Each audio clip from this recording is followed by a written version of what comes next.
Hey guys, I am Anamika. Welcome back to my YouTube channel. I hope आप सभी लोग fit and fine होंगे, safe होंगे। आज की जो हमारी बुक है वो बहुत ही ज़्यादा फेमस बुक है, बेस्ट सेलिंग बुक है, जिसका नाम है इकिगाई, जिसके राइटर है हेक्टर गार्सिया एंड फ्रांसिस मिरेलस।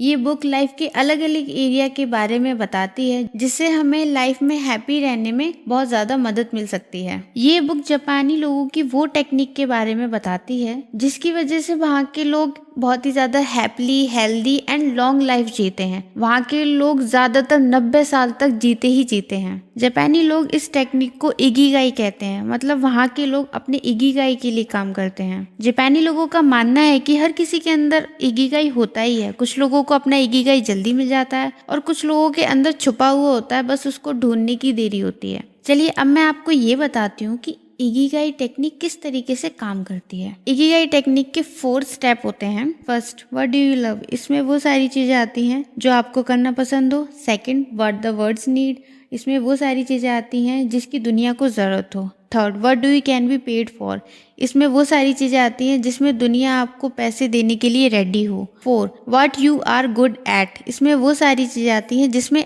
आप करने में बहुत ज्यादा माहिर हो। इन चारों पॉइंट्स को और भी अच्छे से समझने के लिए और हमारे इकिगाई को और भी अच्छे तरीके से जानने के लिए मैं इस ऑडियो बुक को शुरू करती हूँ। एंड आई होप इस ऑडियो बुक के एंड तक आपको आपका इकिगाई जरूर मिले। आप चाहें तो मुझे इंस्टाग्राम पर भी फॉलो कर सकते हैं, वहाँ पे मैं बुक से रिलेटेड अपडेट्स देती रहती हूँ। तो बिना किसी देरी के मैं इस बुक को स्टार्ट करती हूँ। अध्याय 1, उम्र बढ़ते हुए भी युवा रहने की कला। आपके अस्तित्व की वजह क्या है? जापानी लोगों का ऐसा मानना है कि हर एक के जीवन का एक इकिगाई होता है। शायद फ्रांस के लोग उसे जीवन का उद्देश्य कहेंगे या और देशों के लोग किसी और नाम से पुकारेंगे।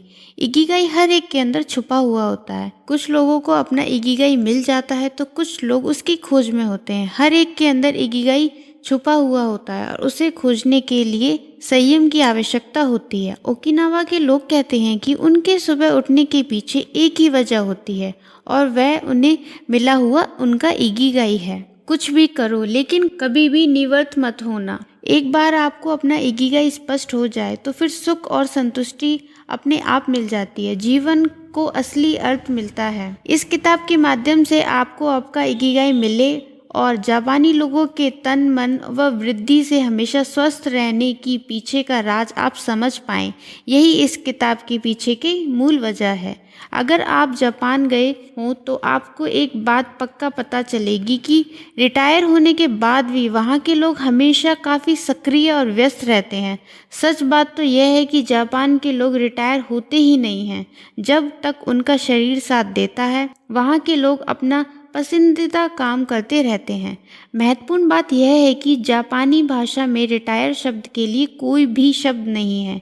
जैसे अंग्रेजी में एक उम्र के बाद नौकरी या काम बंद करने के लिए रिटायरमेंट शब्द है, वहाँ कोई ऐसा शब्द जापानी भाषा में है ही नहीं। नेशनल जियोग्राफी के रिपोर्टर्स डैन ब्यूटेनर ने काफ़ी समय जापान में बिताया और उनका कहना है कि जापानी लोगों को अपने जीवन का उद्देश्य इतना महत्वपूर्ण लगता है कि उनके यहाँ पर रिटायरमेंट की कोई संकल्पना ही नहीं है। युवा लोगों का राज्य। दीर्घ आयु के रहस्य के बारे में और जानकारी हासिल करते वक्त हमें पता चला कि जापानी लोगों के खाने पीने के तौर तरीके और उनकी खाद्य संस्कृति के साथ इकिगाई का ज्ञान उनकी लंबी उम्र की बढ़ती वजह है। ओकिनावा जैसे शहर का, जहाँ की लंबी आयु वाले बहुत सारे लोग रहते हैं, अध्ययन करने के बाद कुछ अनोखे तथ्य सामने आएंगे, जैसे कि ये लोग सिर्फ ज़्यादा साल ही नहीं जीते बल्कि इन लोगों को कैंसर और हृदय रोग जैसी बड़ी बीमारियां भी नहीं होती हैं। इन लोगों के जीवन जीने का तरीका इतना प्रभावी और आनंददायी होता है कि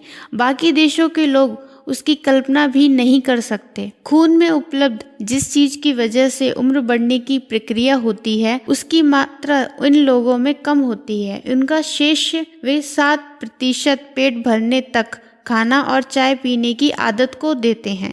वहाँ की महिलाओं में जब रजोनिवृत्ति होती है उस समय उनका शरीर बहुत अच्छे तरीके से साथ देता है।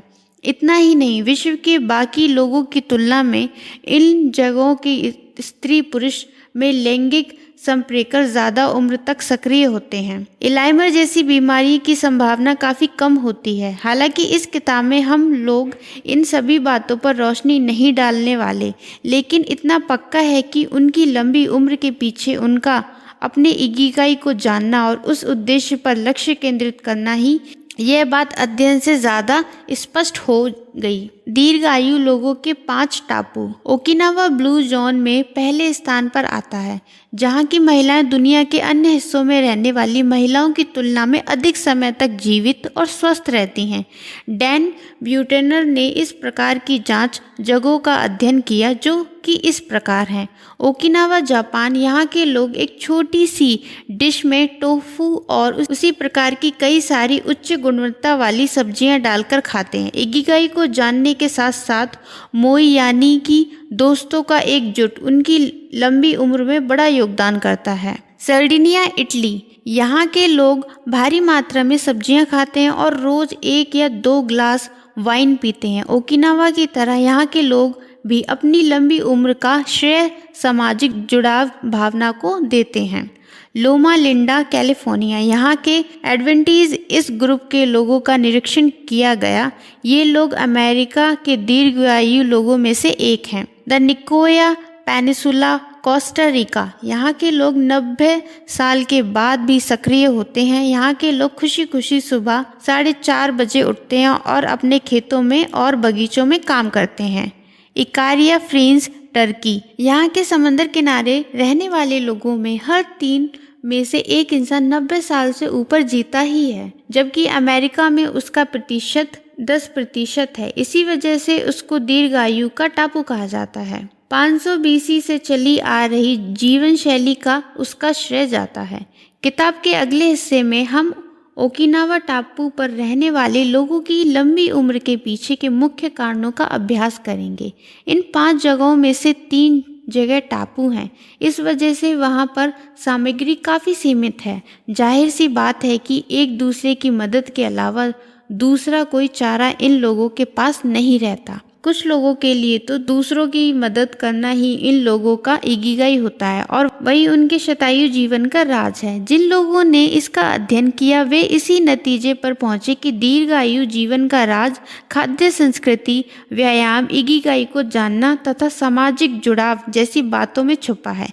इस समाज के लोग अपने जीवन के समय का प्रबंधन इस प्रकार से करते हैं ताकि कम से कम तनाव आए। इसी के साथ वे मांसाहार भी बहुत कम करते हैं, प्रसंस्कृत पदार्थ का सेवन भी कम करते हैं, मदिरा पान भी कम करते हैं। वे तनावपूर्ण कसरत नहीं करते, लेकिन कुछ निश्चित और हल्का व्यायाम जरूर करते हैं। वे अपने खेतों में काम करते हैं, साथ ही पैदल बहुत ज़्यादा चलते हैं। गाड़ी से जाने की बजाय वे पैदल जाना ज़्यादा पसंद करते हैं। इनमें से लगभग सभी लोग अपने बगीचे में काम करते हैं और हल्का व्यायाम भी करते हैं। 80% का राज। जापान में हमेशा ही इस्तेमाल होने वाली एक कहावत है, हरा हाचुबू। यह पंक्ति खाना खाने से पहले कही जाती है। इसका अर्थ है कि उतना ही खाइए जिसमें आपका पेट 80% भरे। ये काफ़ी पुरानी सीख है जिसमें इतना ना खाने की सलाह दी जाती है कि पेट पूरा भर जाए। यही वजह है कि ओकिनावा के लोग उतना ही खाना खाते हैं जितने में 80% पेट भरे। वे कभी भी पूरा पेट भरने तक खाना नहीं खाते। उसकी वजह से खाना हजम होने में जो ऊर्जा नष्ट होती है उसकी बचत हो जाती है। साथ ही यह बिना वजन बढ़ने वाली ऑक्सीडेशन की प्रक्रिया को भी कम करता है।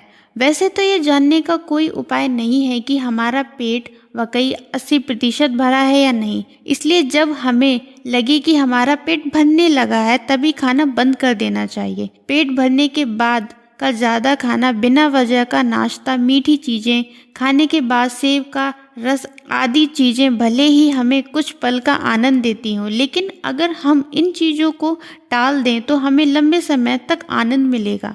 खाना किस प्रकार से परोसा जाता है यह भी महत्वपूर्ण है।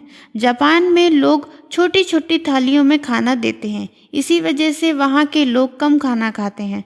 जापान के होटलों में खाना एक अनोखी थाली में परोसा जाता है। इसमें 4 छोटी छोटी थालियाँ और एक उससे थोड़ी बड़ी थाली। ऐसी कुल 5 थालियां होती हैं। जब आप 5 थालियां देखते हैं तो आपको ऐसा लगता है कि आप भरपेट खाना खाने वाले हैं, लेकिन जब आप खाना खत्म करते हैं तो आपको पता चलता है कि आपने कम खाया है और आपको पुनः भूख लगने लगती है। इसलिए कई विदेशी लोग जब जापान जाते हैं तो उनका वजन घट जाता है और वे पतले हो जाते हैं। हाल ही में किए गए एक सर्वे में ये साबित हुआ कि वहाँ के लोग दिन भर में 180 से 290 कैलोरीज खाते हैं, जबकि विश्व के बाकी लोग 220 से 223 कैलोरीज खाते हैं। अमेरिका में बॉडी मास इंडेक्स 26 से 27 होता है, जबकि ओकिनावा में 18 से 22 होता है। ओकिनावा में रहने वाले लोग उच्च कोटि की खाद्य सामग्री का पालन करते हैं। वे हफ्ते में 3 बार टोफू, शकरकंद और मछली खाते हैं। वे रोज 30 ग्राम सब्जियां खाते हैं। पोषण वाले अध्ययन में हम विस्तार से जानेंगे कि इस 80% में क्या क्या आता है। मोआई, जीवन से जुड़ना। ओकिनावा में लोग अन्य किसी जगह के लोगों की तुलना में ज़्यादा दोस्ताना बर्ताव करते हैं। यह उनकी संस्कृति का एक अंग है।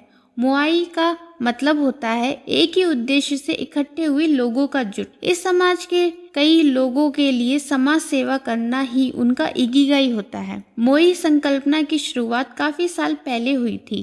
कठिन परिस्थितियों में कुछ किसान इकट्ठा हुए और उन्होंने उसकी शुरुआत की। इसके तहत जिसके खेत में कम अनाज उगता है उसकी बाकी सभी किसान मदद करते हैं। मोआई के लोग मासिक चंदा तय करते हैं और उसको जमा करते हैं। जब वे मिलते हैं तो खाना, गपशप और गो एंड शोगी, शतरंज जैसा एक खेल या उसके जैसी कई सारी चीज़ें करते हैं और जमा किए गए हुए पैसों का इस्तेमाल करते हैं। इस प्रकार के खेलों के लिए इस्तेमाल करने के बाद जो पैसे बचते हैं वे समूह के किसी एक सदस्य को दे दिए जाते हैं। इस प्रकार में मोआई में जो सदस्य होते हैं उनकी भावनात्मक और आर्थिक दोनों ज़रूरतें पूरी होती रहती हैं। अगर मोई के किसी सदस्य को पैसे की ज़रूरत है तो उससे कुछ पैसे उधार भी दिए जाते हैं। इन सभी बातों का बही खाता रखा जाता है और हर कोई अपनी जिम्मेदारी पहचानकर इस समूह का फायदा लेता है। इस वजह से सभी के मन में सुरक्षा की भावना पनपती है और मेरी मदद के लिए पूरा संघ है। इस विचार से वे तनाव रहित और दीर्घायु जीवन जीते हैं। अभी तक हमने इकिगाई के बारे में संक्षिप्त जानकारी ली है। अब हम इस पर रोशनी डालेंगे कि आज के इस युग में लोग उम्र से पहले ही बूढ़े क्यों होते हैं। साथ ही यह भी समझेंगे कि इकिगाई का हमें किस प्रकार से फायदा हो सकता है। अध्याय 2, उम्र ना बढ़ने का राज। छोटी छोटी बातें आपको आनंददायक और दीर्घायु जीवन देती हैं। उम्र बढ़ने के परे की कहानी। पिछली सदी से हम अपने आयुमान को हर साल 0.3 साल बढ़ा रहे हैं। अब ऐसा सोचिए कि यदि हमारे पास ऐसा तंत्र ज्ञान आ जाए जिसकी मदद से हम अपने आयुमान को हर साल 1 साल से बढ़ा सकें तो हम उम्र बढ़ने की गति को पीछे छोड़ देंगे और जीवन सत्र के सिद्धांत के हिसाब में अमर हो जाएंगे। भविष्य के बारे में काफ़ी सकारात्मक रे क्वाइवेल और ओब्रे द ग्रे, इनको लगता है कि आने वाले 10 सालों में हम इस लक्ष्य को पा सकते हैं। हालांकि कुछ शास्त्रज्ञ मानते हैं कि ऐसा हो पाना असंभव है। हमने तंत्रज्ञान में चाहे कितना भी विकास क्यों ना किया हो, लेकिन हम अपनी आयु को एक सीमा से ज़्यादा नहीं बढ़ा सकते। कुछ वैज्ञानिक व विशेषज्ञ ऐसा मानते हैं कि 120 उम्र के बाद हमारे शरीर में नई पेशियों का बनना बंद हो जाता है। अमृतव्य और खरगोश। ऐसा सोचिए कि दूर कहीं पर एक बोर्ड लगा हुआ है जिस पर एक अंक लिखा हुआ है। उस उम्र तक पहुंचते ही आपकी मौत होने वाली। वह बोर्ड आपके भविष्य में और आप इस बोर्ड की ओर यात्रा कर रहे हैं। हर गुजरते साल के साथ आप उस बोर्ड के और नज़दीक आ रहे होते हैं। जब आप उस बोर्ड के पास पहुंचेंगे तो आपकी मृत्यु होगी। अब इस प्रकार से सोचिए कि एक खरगोश है जिसने उस बोर्ड को हाथ में पकड़ा हुआ है और वह भी भविष्य की दिशा में यात्रा कर रहा है। अब जब 1 साल आगे बढ़ते हैं तो वह खरगोश आधा साल आगे आता है। इस प्रकार से दोनों यात्रा करते रहेंगे तो एक समय आप उसके पास पहुंचेंगे और आप मौत हो जाएगी। लेकिन यदि खरगोश भी हर साल 1 साल आगे जाने लगा तो क्या होगा? उसकी गति हर साल के लिए 1 साल ही होगी, तो आप उस खरगोश तक कभी भी नहीं पहुंच पाएंगे और आपकी कभी भी मौत नहीं होगी। जिस गति से खरगोश भविष्य में चल रहा है वह है हमारा तंत्रज्ञान। हम जितना तकनीकी विकास करेंगे और अपने शरीर को समझेंगे उतना ही हम उस खरगोश को तेज भगाने में सफल होंगे। अमृतत्व यानी वह स्थिति जब हम खरगोश को हर साल 1 साल या उससे भी ज़्यादा आगे भेजने में कामयाब हों और कभी भी उस तक ना पहुंचने की वजह से अमर हो जाएं। कार्यक्षम मन युवा शरीर, स्वस्थ शरीर में स्वस्थ मन, ये पुरानी कहावत है। वाकई काफ़ी अर्थपूर्ण और सोचने पर मजबूर करने वाली है। इस कहावत में हमें यह बात समझ में आती है कि शरीर और मन दोनों ही महत्वपूर्ण है।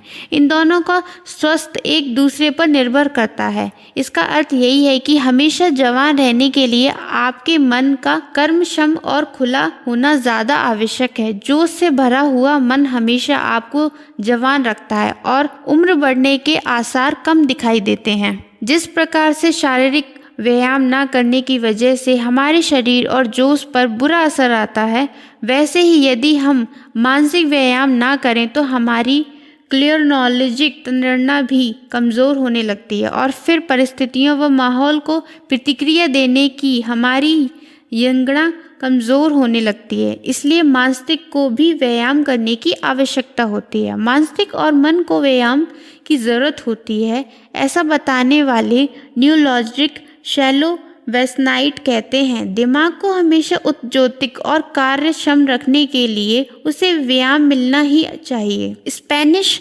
टेलीविज़न के साथ एक मुलाकात में एडवर्ड पुनसेट ने कहा था, किसी के लिए क्या अच्छा है और उसे क्या करना अच्छा लगता है, इसमें हमेशा ही दुविधा होती है। उसकी वजह से ही तनाव का निर्णय होता है। खासकर बुजुर्ग लोगों को हमेशा ही वही करना अच्छा लगता है जो वे आज तक करते आए हैं। असल में गलती उनकी भी नहीं है, दिमाग के काम करने का तरीका ही ऐसा है कि वह नया सोचने की बजाय उसी चीज़ को दोहराना ज़्यादा पसंद करते हैं जो वह हमेशा से करता आया है। उसमें कोई शक नहीं है कि हमेशा एक ही प्रकार का काम करने की वजह से वह काम अच्छा भी होता है और सहजता से भी होने लगता है। कार्यक्षमता के स्तर पर और रोज़मर्रा की ज़िंदगी में इससे कई सारे फायदे भी हैं। इसलिए लोग अपनी दिनचर्या बदलने के लिए ज़्यादा उत्सुक नहीं होते, उनको वही काम करने में मज़ा आता है। यह श्रृंखला अगर तोड़नी हो तो दिमाग को नई नई जानकारी देना ज़रूरी होता है। जब दिमाग को नई जानकारी मिलती है तो दिमाग नई कनेक्शन का निर्माण करता है और पुनः जीवित होता है। इसलिए हमेशा नई बातें करना और बदलाव के सामने जाना महत्वपूर्ण होता है। इसलिए भले ही हमें कठिन लगे और तनाव महसूस हो, तब भी हमारा अपने आराम के दायरे से बाहर आना ज़रूरी होता है। जब दिमाग को नई जानकारियाँ मिलती हैं तो दिमाग नई कनेक्शन का निर्माण करता है और पुनर्जीवित होता है। इसलिए हमेशा दिमाग को परीक्षण देने से क्या क्या फ़ायदे होते हैं, यह विज्ञान से साबित किया गया है। कॉलेज हैविंगे और श्लोमा वेस्निस ने अपनी पुस्तक challenging the brain for health and wisdom में लिखा है कि मानसिक परीक्षण का फ़ायदा अलग अलग स्तरों पर होता है। वे कहते हैं, जब आप कोई भी काम पहली बार करते हैं तो वह आपको कठिन लगता है, उसे पूरा करने में आपको ज़्यादा कष्ट होता है। लेकिन वही काम जब आप दोबारा करते हैं तो पहली बार किया हुआ अभ्यास काम में आता है और वह काम आपको उतना कठिन नहीं लगता। आपको लगता है कि यह काम तो काफ़ी आसान है। असल में काम वैसा ही होता है, लेकिन पहली बार काम करते वक्त मिले हुए अनुभव और परीक्षण का प्रभाव आगे काम आता है। उस वक्त काम करने का जोश और गुणवत्ता भी बढ़ती है। उसका परिणाम यही होता है कि वह काम करते वक्त उस इंसान की स्वयं प्रतिमा भी बढ़ती है। मानसिक व्यायाम का सबसे साधारण उदाहरण है कि दूसरों के साथ कोई खेल खेलने या गपशप करने से भी मन में एक नया जोश आ जाता है। उसे अकेलापन और निराशा भी नष्ट हो जाती है।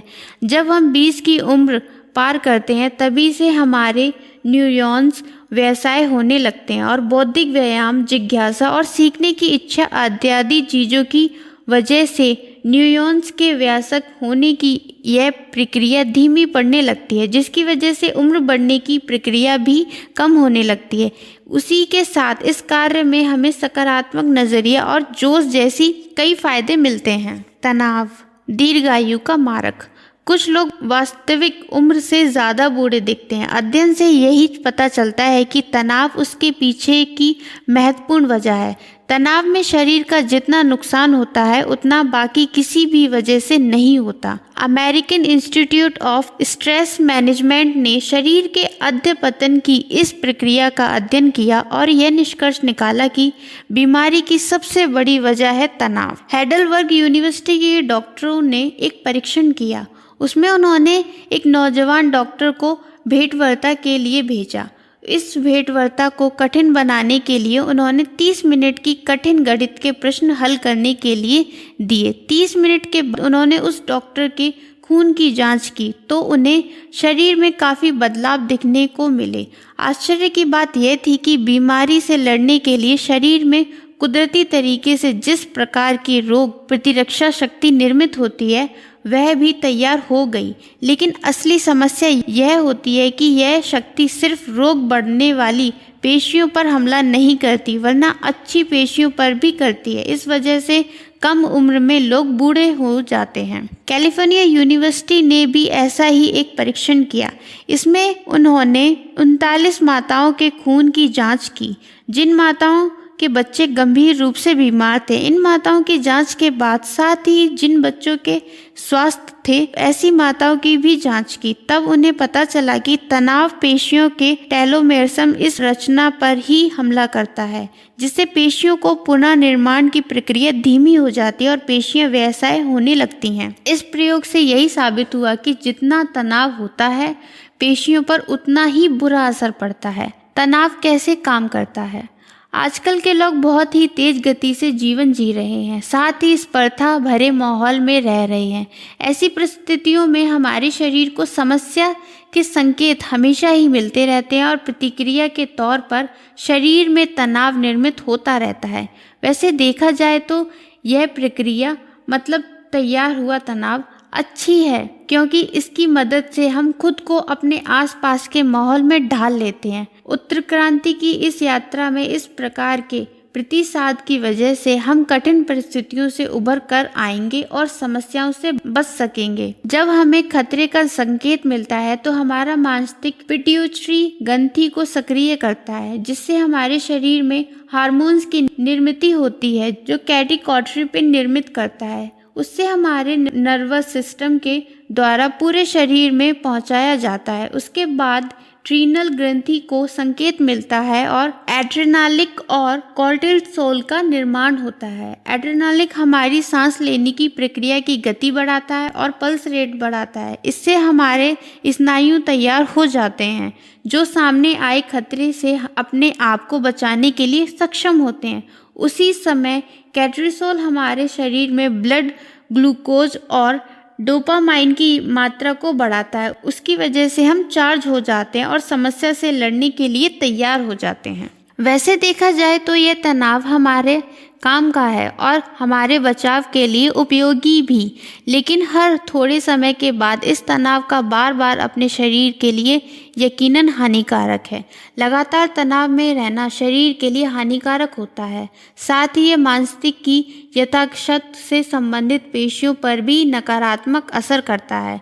लगातार आने वाले तनाव से निराशा पैदा होती है। निराशा ना आए उसके लिए जिन हार्मोन्स का निर्माण होना जरूरी है वह भी रुक जाता है। उसकी वजह से बाकी परिणाम भी देखने को मिलते हैं जैसे कि चिड़चिड़ापन, नींद न आना, चिंता और उच्च रक्तचाप। माना कि सामने आने वाली परिस्थितियां हमारे मन और शरीर की कार्यकर्ता करने की जरूरत पैदा करती हैं। लेकिन अगर हमें समय से पहले आने वाले बुढ़ापा टालना हो तो अपनी दिनचर्या में बदलाव लाकर जीवन को तनाव मुक्त करने की कला सीखनी ही होगी। तनाव कम करने के लिए सजग रहें। हमें सताने वाले डर व चिंताएं चाहे असली हो या नकली, लेकिन उसमें जो तनाव पैदा होता है उसके परिणाम असली ही होते हैं। इस तनाव के हमारे मन और शरीर पर भी बुरे परिणाम होते हैं। उससे हमारी हजम करने की शक्ति और त्वचा से लेकर कई सारे अंगों पर बुरा परिणाम होता है। इसलिए समस्या आने से पहले ही हमें उसके उपाय खोजने होंगे। कई सारे लोगों ने उसके लिए माइंडफुल मतलब सहज रहने की सलाह दी है। तनाव युक्त होने के उपयोग में सहज रहने का सबसे ज्यादा महत्व दिशा दिया गया है। हम किन परिस्थितियों में कैसा प्रतिसाद होते हैं, इस पर अपना अध्ययन एकाग्र करना सहजता की पहली मर्यादा है। ऐसा करने से हम अपने आप वर्तमान में जीने लगते हैं और विचारों को अपने नियंत्रण के बाहर आने से रोक पाते हैं। साथ ही विचारों का बिना वजह होने वाले गुस्सा हम रोक पाते हैं। बीमारी से त्रस्त और तनावग्रस्त रॉबर्ट एलिसी-बार को खुद आगे चलकर माइंडफुलनेस के सर्टिफाइड इंस्ट्रक्टर बने और उनका जीवन उसकी मिसाल है। उसके लिए उन्होंने अपनी व्यस्त जीवन शैली को त्याग दिया। वह कहते हैं, हमें विचार पर विचार करने की आदत लग चुकी है, जिसकी वजह से हम एक चक्रव्यूह में अटके हुए हैं। हमें उस चक्रव्यूह से बाहर आने की कला सीखनी है। हम ऐसे कई सारे लोगों को जानते हैं जो फ़ोन पर बात करते वक्त या टीवी देखते वक्त नाश्ता करते हैं। अगर हम उनसे पूछें कि आपने अभी जो ऑमलेट खाया है उसमें प्याज था क्या, तो वे जवाब ही नहीं दे पाएंगे। सहजता की अवस्था तक पहुंचने का एक मार्ग है ध्यान यानी मेडिटेशन। ध्यान की मदद से हम इस विश्व से हमारी ओर आने वाली जानकारी को छानकर अपने मन में भेज सकते हैं। सांस से संबंधित व्यायाम और बॉडी स्कैन के माध्यम से भी हम इस लक्ष्य को हासिल कर सकते हैं। माइंडफुलनेस यानी सहजता को हम परीक्षण के माध्यम से हासिल कर सकते हैं। अगर इसी चीज को हम हमेशा और ध्यान एकाग्र कर पाते हैं तो हम अपने तनाव पर यकीनन काबू पा सकते हैं। थोड़ा सा तनाव अच्छा होता है। अब देखते हैं कि थोड़ा सा तनाव कैसे अच्छा होता है। ज़्यादा समय रहने वाला और ज़्यादा मात्रा का तनाव भले ही लंबी आयु और शारीरिक तथा मानसिक स्वास्थ्य के लिए घातक हो, लेकिन कम मात्रा का तनाव हमारे लिए फायदेमंद भी होता है। डॉक्टर हार्वर्ड एंस प्रीमेंशल यूनिवर्सिटी ऑफ कैलिफोर्निया में मनोविज्ञानिक के प्रोफेसर हैं। उन्होंने 20 साल तनाव पर काम किया है और यह जानने की कोशिश की है कि उसका मानवीय जीवन पर क्या असर होता है। वे इस निष्कर्ष पर पहुंचते हैं, जो लोग कुछ हद तक तनाव में रहते हैं वे सामने आई समस्या से लड़ने के लिए तन मन से ताकत लगाते हैं। ये लोग ज़्यादा आरामदायी और स्वस्थ जीवन जीने वाले लोगों से ज़्यादा स्वस्थ रहते हैं और ज़्यादा जीते हैं। इससे यह साबित हुआ कि नियंत्रित मात्रा के तनाव में रहने वाले लोगों पर तनाव का सकारात्मक परिणाम होता है। वे लोग ज़्यादा आनंदित जीवन जीते हैं, अच्छी आदतें बनाते हैं तथा धूम्रपान व मद्यपान जैसी आदतों से दूर रहते हैं। इस किताब में हम 100 साल से ज़्यादा यानी करीबन 110 साल से ज़्यादा साल जिए हुए लोगों से मिलने वाले हैं। उनसे मिलकर आपको यकीन होगा कि ये लोग काफ़ी अच्छा जीवन जी पाए और ख़ास बात तो यह है कि वे आखिरी समय तक काम करते रहे। बैठे रहना उम्र बढ़ाने की वजह बन सकती है। पश्चिमी देशों में एक जगह पर बैठकर काम करने की संस्कृति बढ़ती जा रही है। उससे उच्च रक्तचाप और मोटापा जैसी बीमारियों को आमंत्रित किया जाता है। साथ ही उनकी उम्र पर भी उसका असर होता है। काम की जगह पर या घर में एक ही जगह पर ज़्यादा समय बैठकर काम करने से मांसपेशियां कमज़ोर हो जाती हैं। उसे सांस लेने की प्रक्रिया भी धीमी होने लगती है। एक ही जगह पर बैठे रहने से हाइपरटेंशन, बदहजमी, हृदय रोग तथा हड्डियों का कमज़ोर होना जैसी तकलीफ़ें शुरू हो जाती हैं। हाल ही में किए गए एक सर्वे के अनुसार एक ही जगह पर बैठकर काम करने से प्रतिरक्षा शक्ति पर भी गलत असर पड़ता है और पूरे शरीर संस्था का काम बिगड़ जाता है। यह समस्या सिर्फ कंपनी या ऑफिस में काम करने वाले लोगों की नहीं है, बल्कि हर उम्र के लोगों की है। जिनमें बच्चों को एक ही जगह पर बैठने की आदत होती है, उन बच्चों में काफ़ी कम उम्र में मोटापा जैसी बीमारियां देखने को मिलती हैं। यही मोटापा आगे चलकर बाकी बीमारियों को आमंत्रित करता है। इसलिए बचपन से ही सक्रिय जीवन शैली की आदत डालना काफ़ी ज़रूरी होता है। एक जगह पर बैठे ना रहना उतना भी मुश्किल नहीं है। थोड़ी सी हलचल और रोज़मर्रा की ज़िंदगी में किया हुआ थोड़ा सा बदलाव इस समस्या को जड़ से निकाल सकता है। अंदर से और बाहर से भी कार्यक्षम रहने के लिए कुछ छोटे मोटे बदलाव करने होंगे। उसके लिए हमें कुछ बातों को अपने जीवन के साथ जोड़ना होगा। आइए देखते हैं वो बातें क्या हैं। ऑफिस जाते समय पैदल जाएं। अगर यह संभव नहीं है तो हर रोज कम से कम 20 मिनट पैदल चलें। लिफ्ट की बजाय सीढ़ियों का इस्तेमाल करें। इससे आपकी मांसपेशियां मजबूत हो जाएंगी, सांस लेने की क्षमता भी अच्छी हो जाएगी। सामाजिक कार्यों में सम्मिलित हों। उसका सबसे बड़ा फायदा यही है, जो समय टीवी के सामने बैठकर व्यर्थ होता जाता है उस समय में शरीर को हलचल करने का मौका मिलता है। जंक फूड की बजाय फल खाना शुरू करें। इससे बार बार खाना नहीं पड़ेगा और शरीर को ज़्यादा अच्छा खाना मिलेगा। सही मात्रा में नींद लें। 7 से 9 घंटे की नींद हमारे लिए सही है, लेकिन उससे ज़्यादा मात्रा में नींद हमें सुस्त बना देती है। छोटे बच्चे या फिर जानवरों के साथ खेलने या किसी संघ के सदस्य बने। उससे शरीर तो तंदुरुस्त होता ही है, साथ ही मन को भी नई ऊर्जा मिलती है। साथ ही स्वयं प्रतिभा भी ऊंची होती है। अपने रोज के कामों को सहजता से देखें। शरीर को हानि पहुंचाने वाली आदतों को पहचानें और उसकी जगह नई आदतें डालें। यदि हम अपने रोज के जीवन में ये छोटे छोटे बदलाव करते हैं तो इससे हमारा मन और शरीर दोनों तरोताज़ा होते हैं और इसी में लंबी उम्र के बीज बोए जाते हैं। स्वस्थ रहने का राज। माना कि बाहरी और भीतरी उम्र बढ़ती है। माना कि हम शरीर और मन दोनों सत्तों पर बड़े हो रहे हैं, लेकिन लोगों की उम्र पहचानने का सबसे आसान तरीका है उनकी त्वचा। हमारे शरीर के अंदर जो जो बदलाव होते हैं वे त्वचा पर स्पष्ट दिखते हैं। ऐसा कह सकते हैं कि हमारी त्वचा हमारे भीतर के सिस्टम का आईना होती है।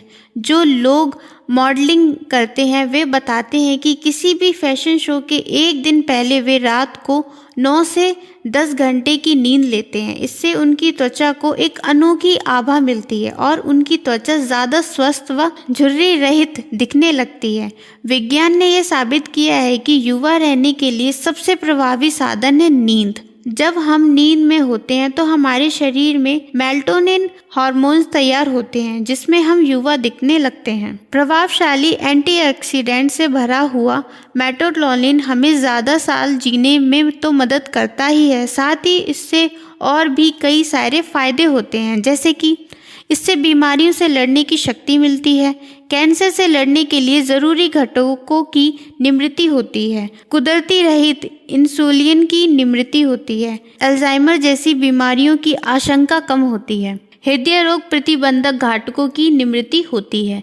इन वजह से मेलाटोनिन आपको हमेशा युवा रहने में मदद करता है। आपको हमेशा यह ध्यान रखना चाहिए कि 30 साल की उम्र के बाद मेलाटोनिन की निमृति अपने आप कम हो जाती है, पर आगे दिए गए उपायों से आप उसको बढ़ा सकते हैं। संतुलित भोजन और उसमें भी कैल्शियम का ज़्यादा मात्रा में सेवन करना। उसका ख्याल रखना कि रोज आपके शरीर में सही मात्रा में सूर्य प्रकाश मिले। सही मात्रा में नींद लेना।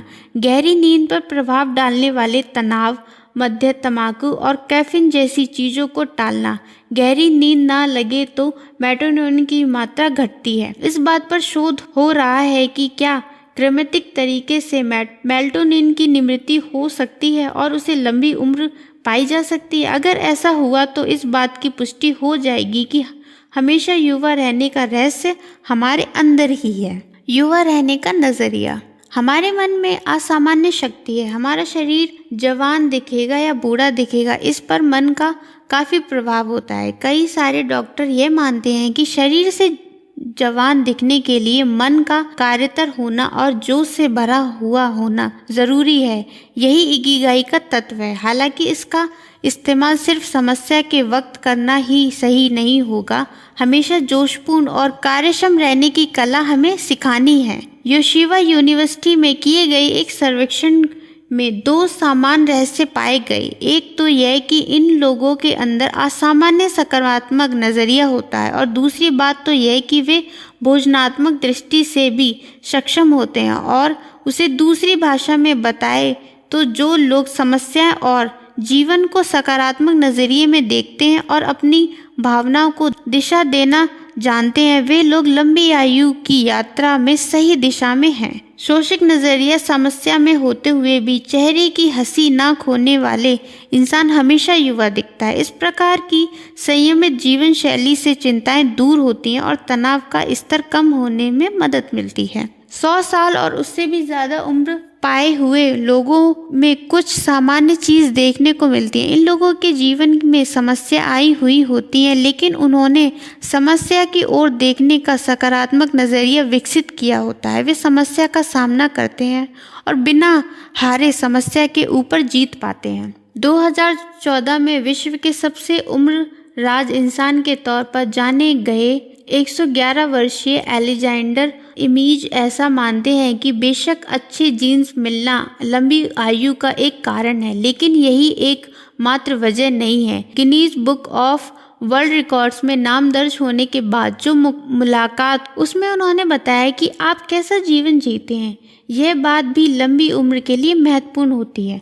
दीर्घायु काव्य। जब हम औगिमी थे तो करीबन 100 साल आयु की एक महिला ने एक कविता सुनाई। यह कविता उन्होंने उनकी भाषा और जापानी भाषा में गाकर सुनाई। उसका हिंदी तर्जुमा कुछ इस प्रकार है। स्वस्थ और दीर्घ आयु जीवन के लिए सभी पदार्थ थोड़े थोड़े और खुशी से खाएं, जल्दी सोएं, जल्दी उठें और तुरंत चलने लगे। हम हर दिन बड़ी शक्ति के साथ जीते हैं और अपनी यात्रा का आनंद लेते हैं।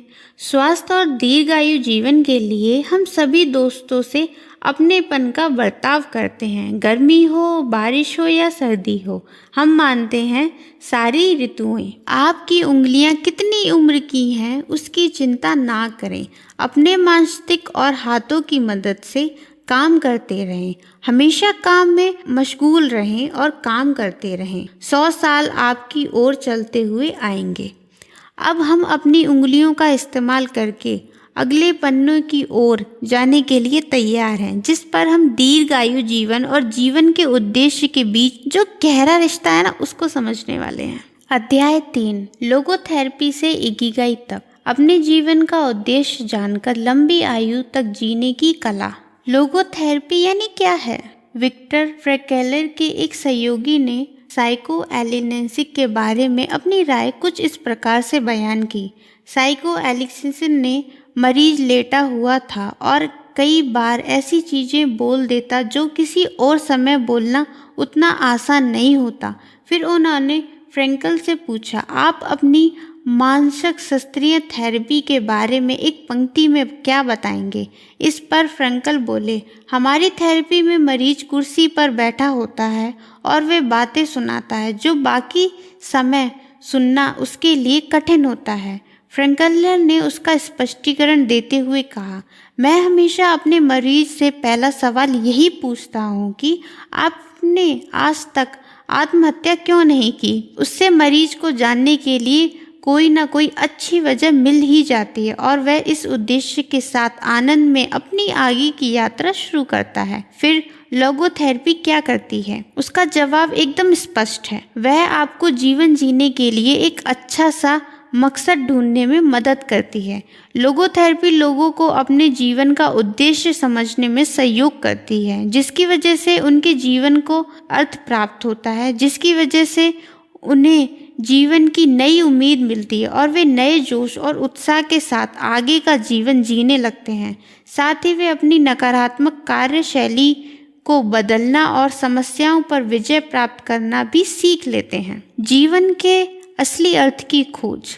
अपने जीवन का उद्देश्य ढूंढना ही फ्रैंकल के जीवन का मुख्य लक्ष्य बन गया और उनके खोज कार्य में अजीब सी गति आ गई। लोगोथेरेपी को अगर संक्षिप्त में बताना है तो उससे नीचे दिए गए 5 पंक्तियों में बताया जा सकता है। तो आइए जानते हैं कि वो 5 पंक्तियां क्या हैं। लोगों को उनके जीवन में खालीपन, चिंता और निराशा का एहसास होता है। थेरेपिस्ट उन्हें यकीन दिलाता है कि उसका अर्थ है कि आपको अपने जीवन का उद्देश्य जानने की तीव्र इच्छा हो रही है। मरीज को उसके जीवन का उद्देश्य मिल जाता है। मरीज अपनी मर्जी से उस उद्देश्य का चयन करता है या उसे नकारता है। और सबसे लास्ट, उससे मिले इस नए उद्देश्य की मदद से वह समस्याओं पर विजय प्राप्त करता है और नई विचारधारा और सकारात्मक नजरिए से जीवन जीने लगता है। तो ये हैं वो 5 चीजें। फ्रैंकल अपने खुद के सिद्धांत के साथ जीने के लिए और समय आया तो मरने के लिए भी तैयार थे। ऑस्ट्रिविट्ज में जब वह कैद में थे तो उन्होंने अपने अनुभव से एक बात जानी। उन्होंने जाना कि आप लोगों से हर एक चीज छीन सकते हैं, लेकिन किसी भी परिस्थिति को किस नजरिए से देखना है और उसका किस भावना के साथ सामना करना है, यह आज़ादी आप किसी से भी नहीं छीन सकते। किसी भी परिस्थिति में कौन सा नजरिया रखना है और कौन सी भावना के साथ लड़ना है, यह आज़ादी कोई भी इंसान किसी से नहीं छीन सकता। अपने अनुभव से जीनी और बिना किसी मदद के खुद समस्याओं का सामना भी किया और उसी चीज से उन्हें जीवन भर प्रेरणा मिली है। अस्तित्व की लड़ाई। जब भी हमारे जीवन में कोई उद्देश्य नहीं होता या धुंधला होता है तो हमें अपने अस्तित्व के बारे में भी निराशा महसूस होने लगती है। फ्रैंकल इसे किसी साधारण निराशा के समान नहीं समझते। उनका मानना है कि इस निराशा में ऊर्जा होती है जो नवनिर्माण की वजह बनती है, इसलिए वह तो इस निराशा को एक सकारात्मक भावना मानते हैं। बाकी थेरेपीज की तरह लोगोथेरेपी इस निराशा को मानसिक बीमारी नहीं मानती, उल्टा उसे आध्यात्मिक खोज मानती है। यह तो एक कुदरती प्रक्रिया है जिसमें लोग खुद से या किसी और की मदद से अपने अस्तित्व की खोज करते हैं। उसकी मदद से वे एक नई संतुष्टि अनुभूति पाते हैं और अपने जीवन का अंतिम लक्ष्य पाने की यात्रा करते हैं। जब भी किसी इंसान को इस प्रकार की मदद की ज़रूरत होती है तो लोगोथेरेपी उसकी मदद करने के लिए आगे आती है, साथ ही उसके अंदर की दुविधा को दूर करने से अपने लक्ष्य की ओर आने जाने में मदद करती है। मैन सर्च फॉर मीनिंग नामक किताब में फ्रैंकल ने ऐसी कल्पना की जिसमें क्यों का जवाब मिल जाता है और कैसे का जवाब भी मिलता है। फ्रैंकल ऐसा मानते हैं कि हमने आज तक क्या हासिल किया है और हमें क्या हासिल करना है, उसके बीच जो अंतर है वही हमारे अंदर तनाव का निर्माण करता है। यही तनाव हमारे अच्छे स्वास्थ्य की वजह बनती है। जब हमें अपने जीवन में कई चीजें हासिल करनी होती हैं तो हम आराम और स्वस्थ जीवन जीना पसंद नहीं करते, उल्टा हम चुनौतियों से भरा जीवन जीना ज़्यादा पसंद करते हैं। उसके विरुद्ध आज के प्रगतन में जग में लोग उन्हें क्या करना अच्छा लगता है वह करने की वजह उन्होंने जो बताया जाता है, वह कहते हैं खुद की पसंद का काम छोड़कर दूसरे जो काम कर रहे हैं वह काम करते हैं। सिर्फ आर्थिक आज़ादी मिले इस भागदौड़ में वे अपने मन के खिलाफ काम करने के लिए तैयार होते हैं। लेकिन कभी कभी ये तांत्रिक लड़ाई इतने बड़े पैमाने पर पहुंच जाती है कि आत्महत्या के विचार उनके मन में आते हैं। संडे न्यूरोसिस इसका ही एक प्रकार है। इतवार या छुट्टी के दिन लोगों के सामने कई वैवाहिक कार्य या कोई दूसरा काम न होने की वजह से उन्हें सुबह उठते वक्त उद्देश्य नहीं मिलता। उन्हें अपने अंदर एक खालीपन महसूस होता है। आज मैं उठकर क्या करूँगा, इस सवाल का जवाब उन्हें ढूंढना पड़ता है। आज का दिन खुशी से कैसे बिताएं, इस सवाल के जवाब की ओर वे खोज करने लगते हैं।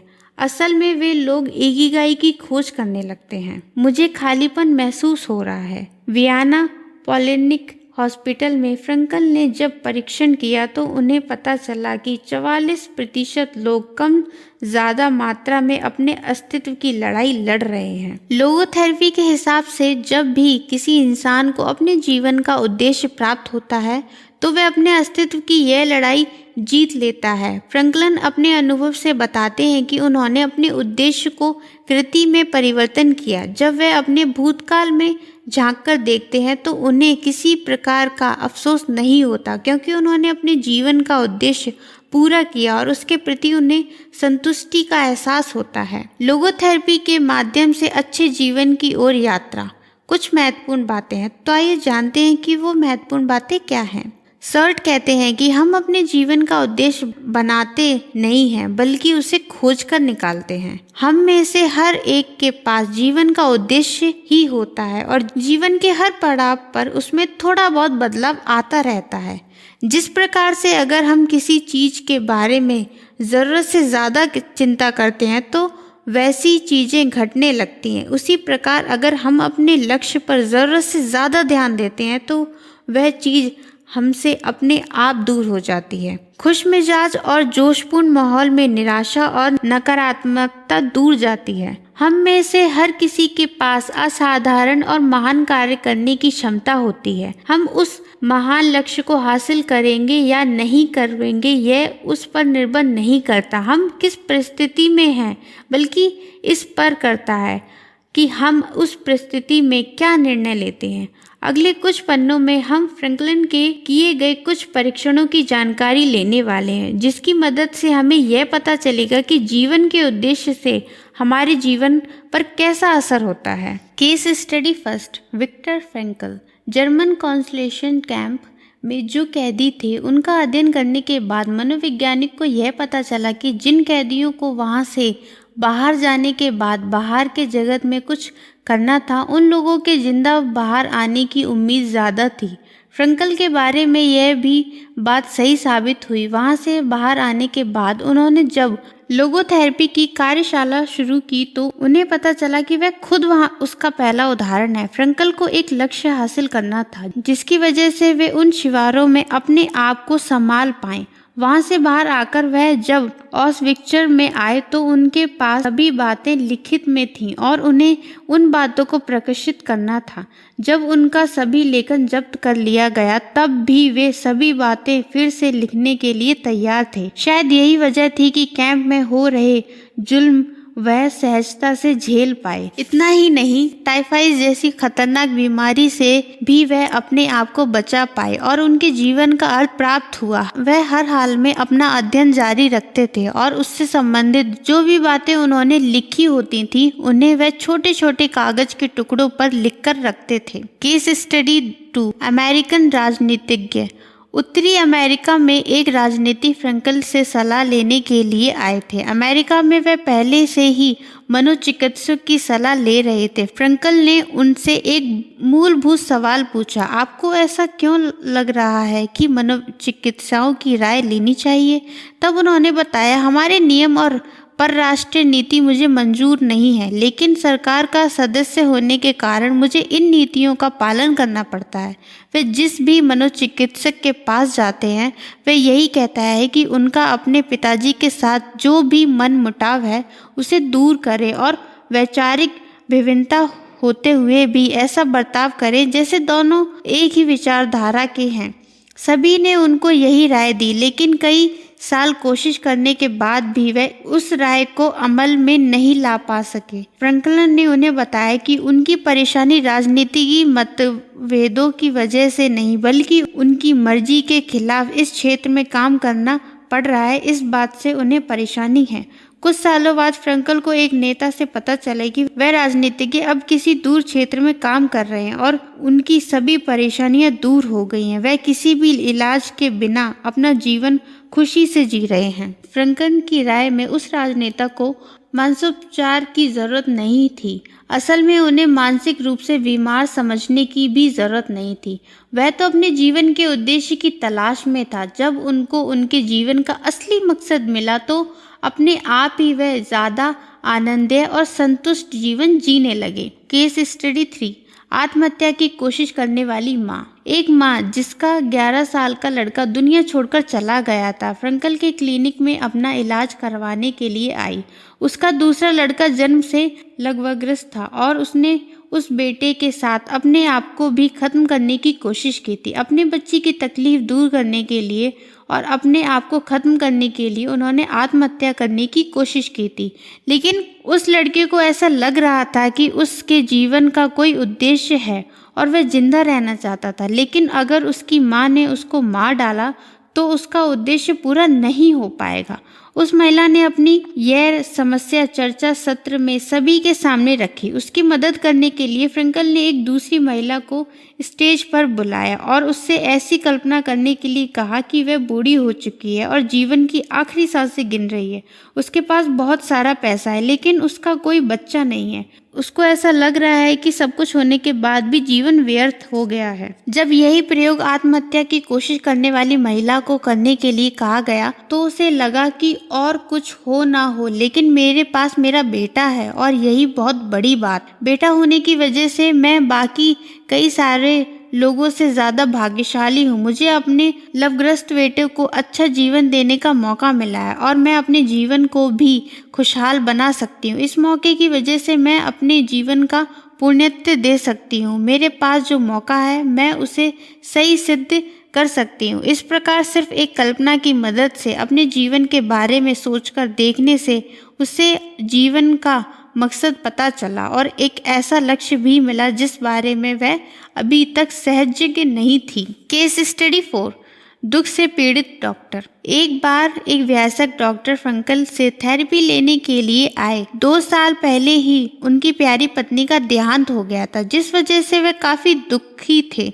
इस निराशा से बाहर आने के लिए कई इलाज तलाशने वे आए थे। उन्हें कोई भी सलाह देने और यह जानने से पहले कि उनके साथ क्या हुआ और क्या नहीं, फ्रैंकल ने उनसे पूछा, मान लो तुम्हारी पत्नी की जगह तुम्हारी मृत्यु हुई होती तो क्या होता?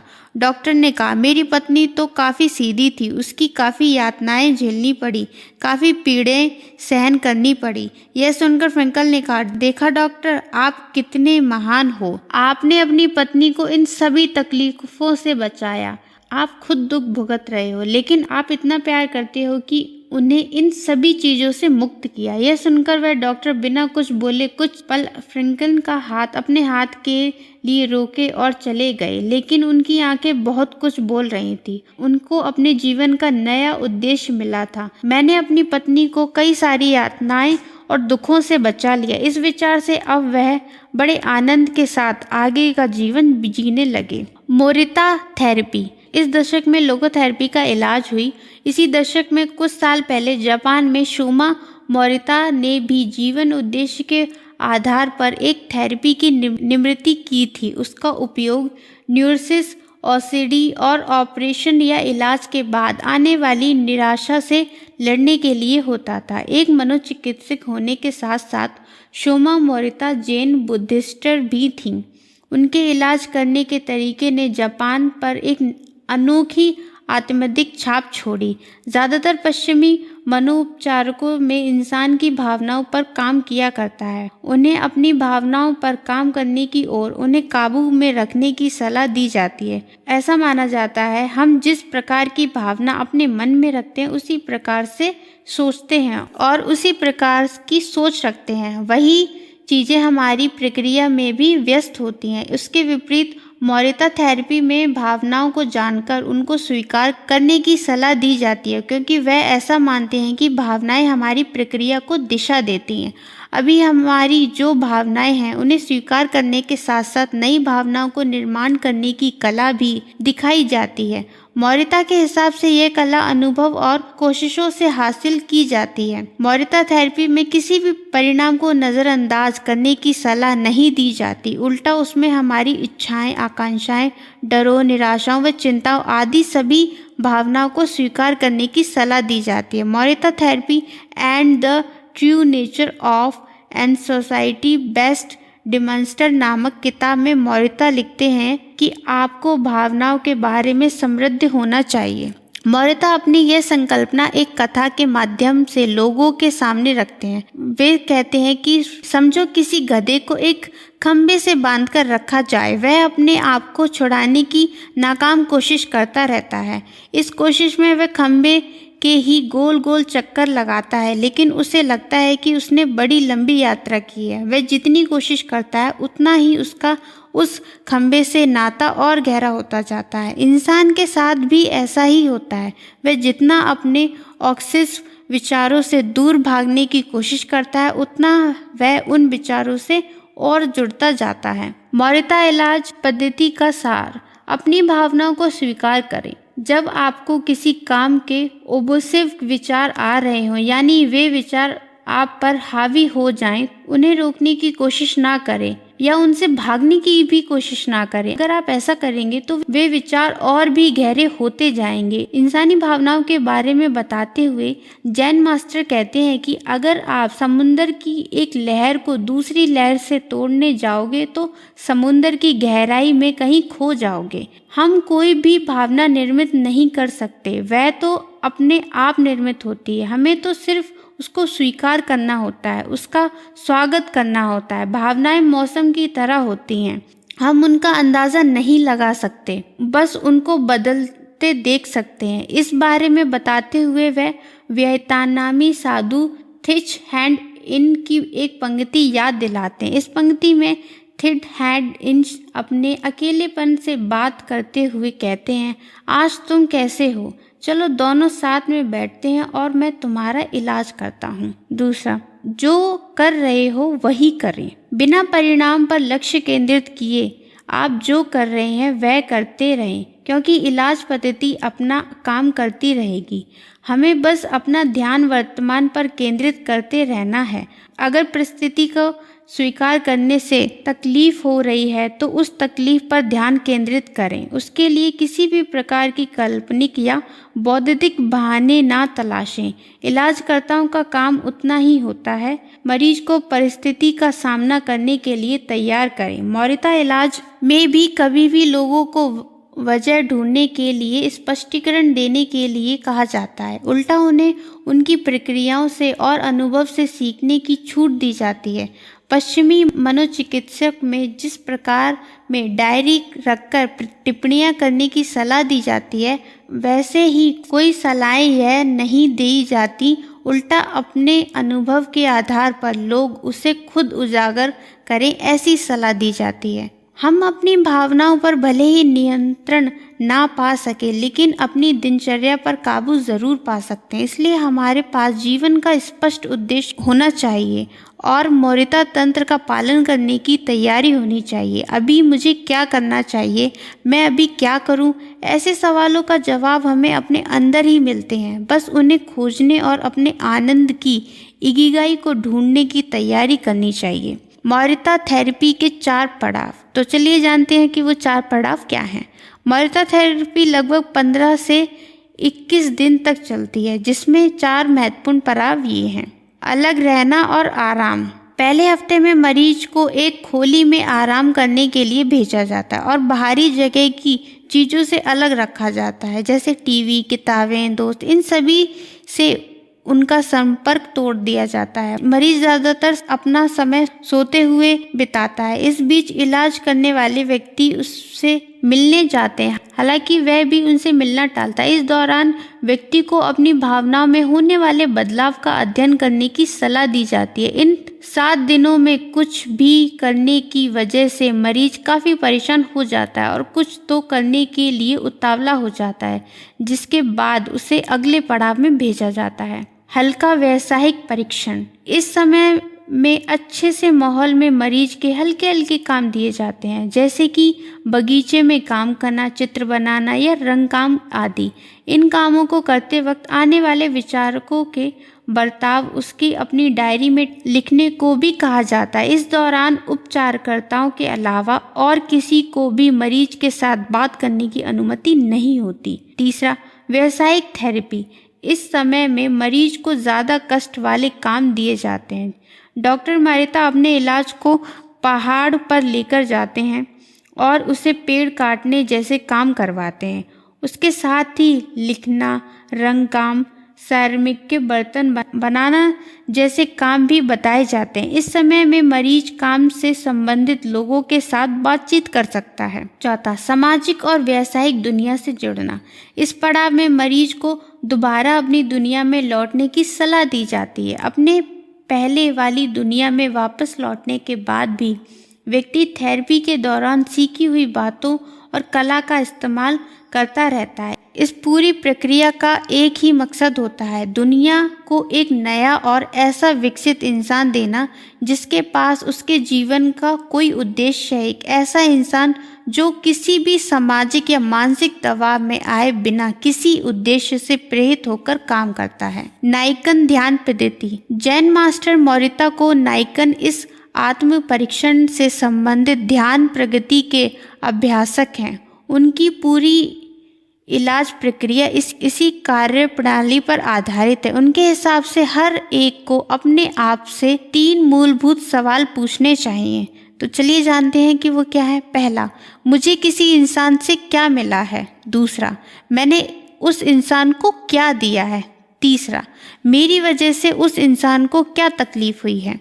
इन सवालों को पूछने के बाद किसी इंसान की वजह से हमें जो तकलीफ होती है वह अपने आप कम हो जाती है। सामने वाला इंसान दोषी महसूस ना होते हुए हमें अपनी जिम्मेदारियों का एहसास होता है। मोरिता कहते हैं कि अगर आप गुस्से में हो और आपका झगड़ा करने का मन कर रहा हो तो 3 दिन रुकें और फिर झगड़े की शुरुआत करें। झगड़े की तीव्रता अपने आप कम हो जाती है। और अब इकिगाई।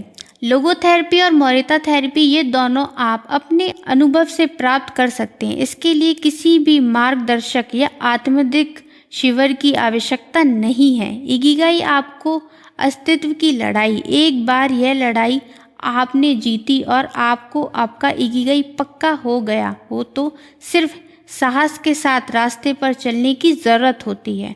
अगले पड़ाव पर हम इस रास्ते पर चलने के लिए लगने वाले साधनों की जानकारी लेने वाले हैं। आपने जिस कार्य का चुनाव किया है उसके प्रति आपके मन में आस्था हो, आपका आहार सही हो, आपका काम मात्रा में सही लेकिन रोज व्यायाम करते हो और कठिन से कठिन परिस्थितियों में भी हार ना मानकर उसका सामना करने की आपकी तैयारी हो, तो इस विषय में परिवर्तन और विकास में कई मौके उपलब्ध होते हैं जो आपको अपने लक्ष्य तक लेकर आते हैं। आपको जिस काम को करने की प्रेरणा मिलती है उस काम में अपने आप को झोंकने के लिए तैयार हैं क्या। अध्याय 4, फ्लो की खोज। कार्य और खाली समय का इस्तेमाल अपने विकास के लिए कैसे करें। हम जैसा हमेशा करते हैं वैसे बनते हैं, इसलिए उत्कृष्टता कोई क्रिया नहीं है, यह तो हमारी आदत है। भाव के साथ जाना। ऐसा सोचिए कि आप अपनी सबसे मन पसंदीदा जगह पर स्केटिंग कर रहे हैं। सफ़ेद रेत जैसी बर्फ आपके दोनों ओर उड़ रही है।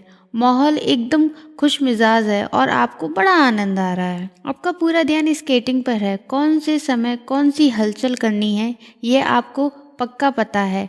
वहाँ ना भूतकाल है ना ही भविष्य, वहाँ तो सिर्फ वर्तमान का अस्तित्व है। आप बर्फ का आनंद ले रहे हैं। स्केटिंग करने में आप इतने मस्त हो गए हैं कि स्केटिंग, आप और सहजता के ये तीनों बातें तीन ना रहकर एक ही हो गई हैं। आप एक क्रिया में डूब जाते हैं और दूसरा कोई भी ख्याल आपके मन में नहीं आता, ना ही आपको तकलीफ देता है।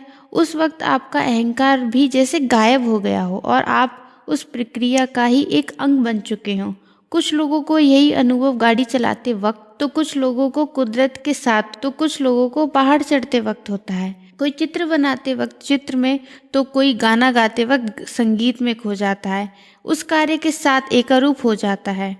वी वाटर माय फ्रेंड, इस पंक्ति में ब्रूस ली ने एकरूपता के अपने अनुभव को बयान किया है। हम में से सभी ने कभी न कभी इस एकरूपता का अनुभव किया होगा।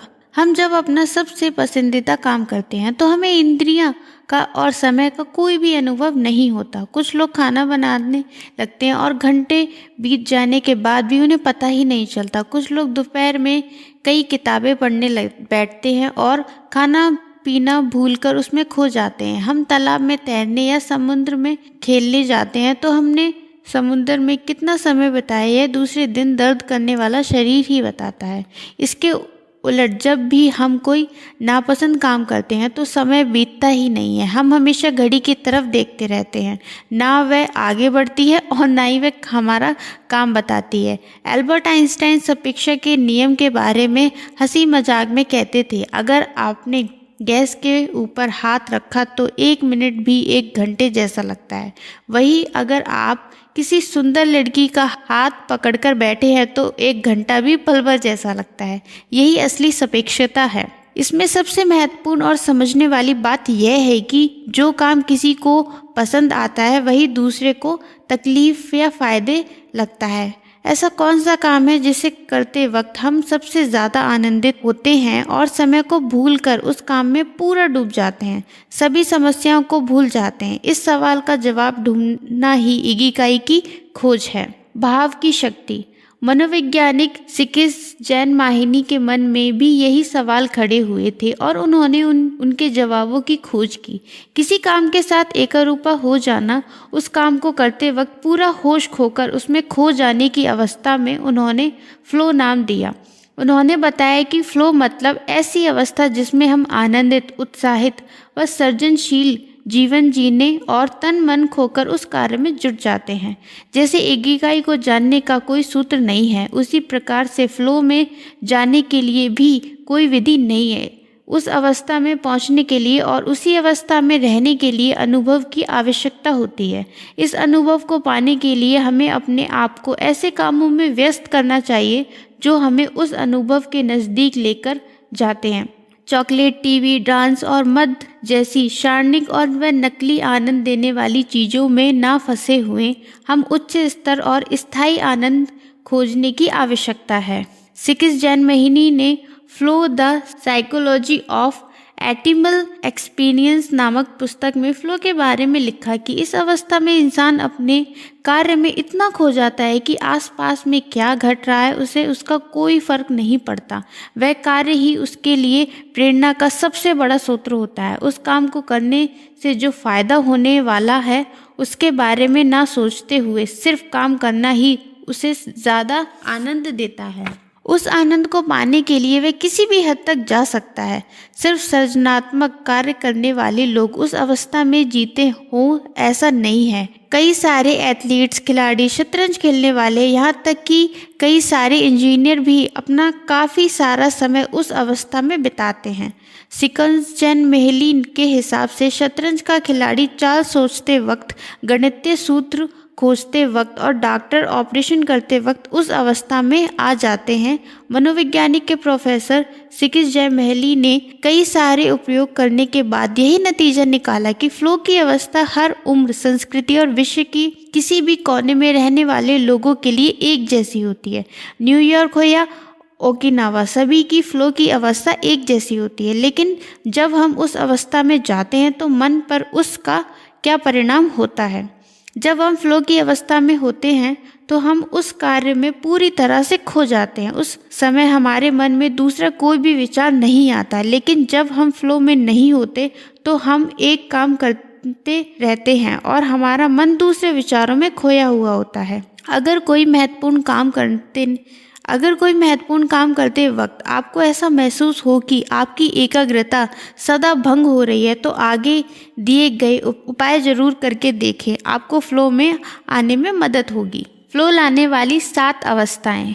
ओवन शेफर्ड डेफोल यूनिवर्सिटी के शोधकर्ताओं के हिसाब से फ्लो में आने के लिए नीचे दी गई चीज़ों की ज़रूरत होती है। पहली, क्या करना है उसका पता होना आवश्यक है। दूसरी, कैसे करना है यह पता होना चाहिए।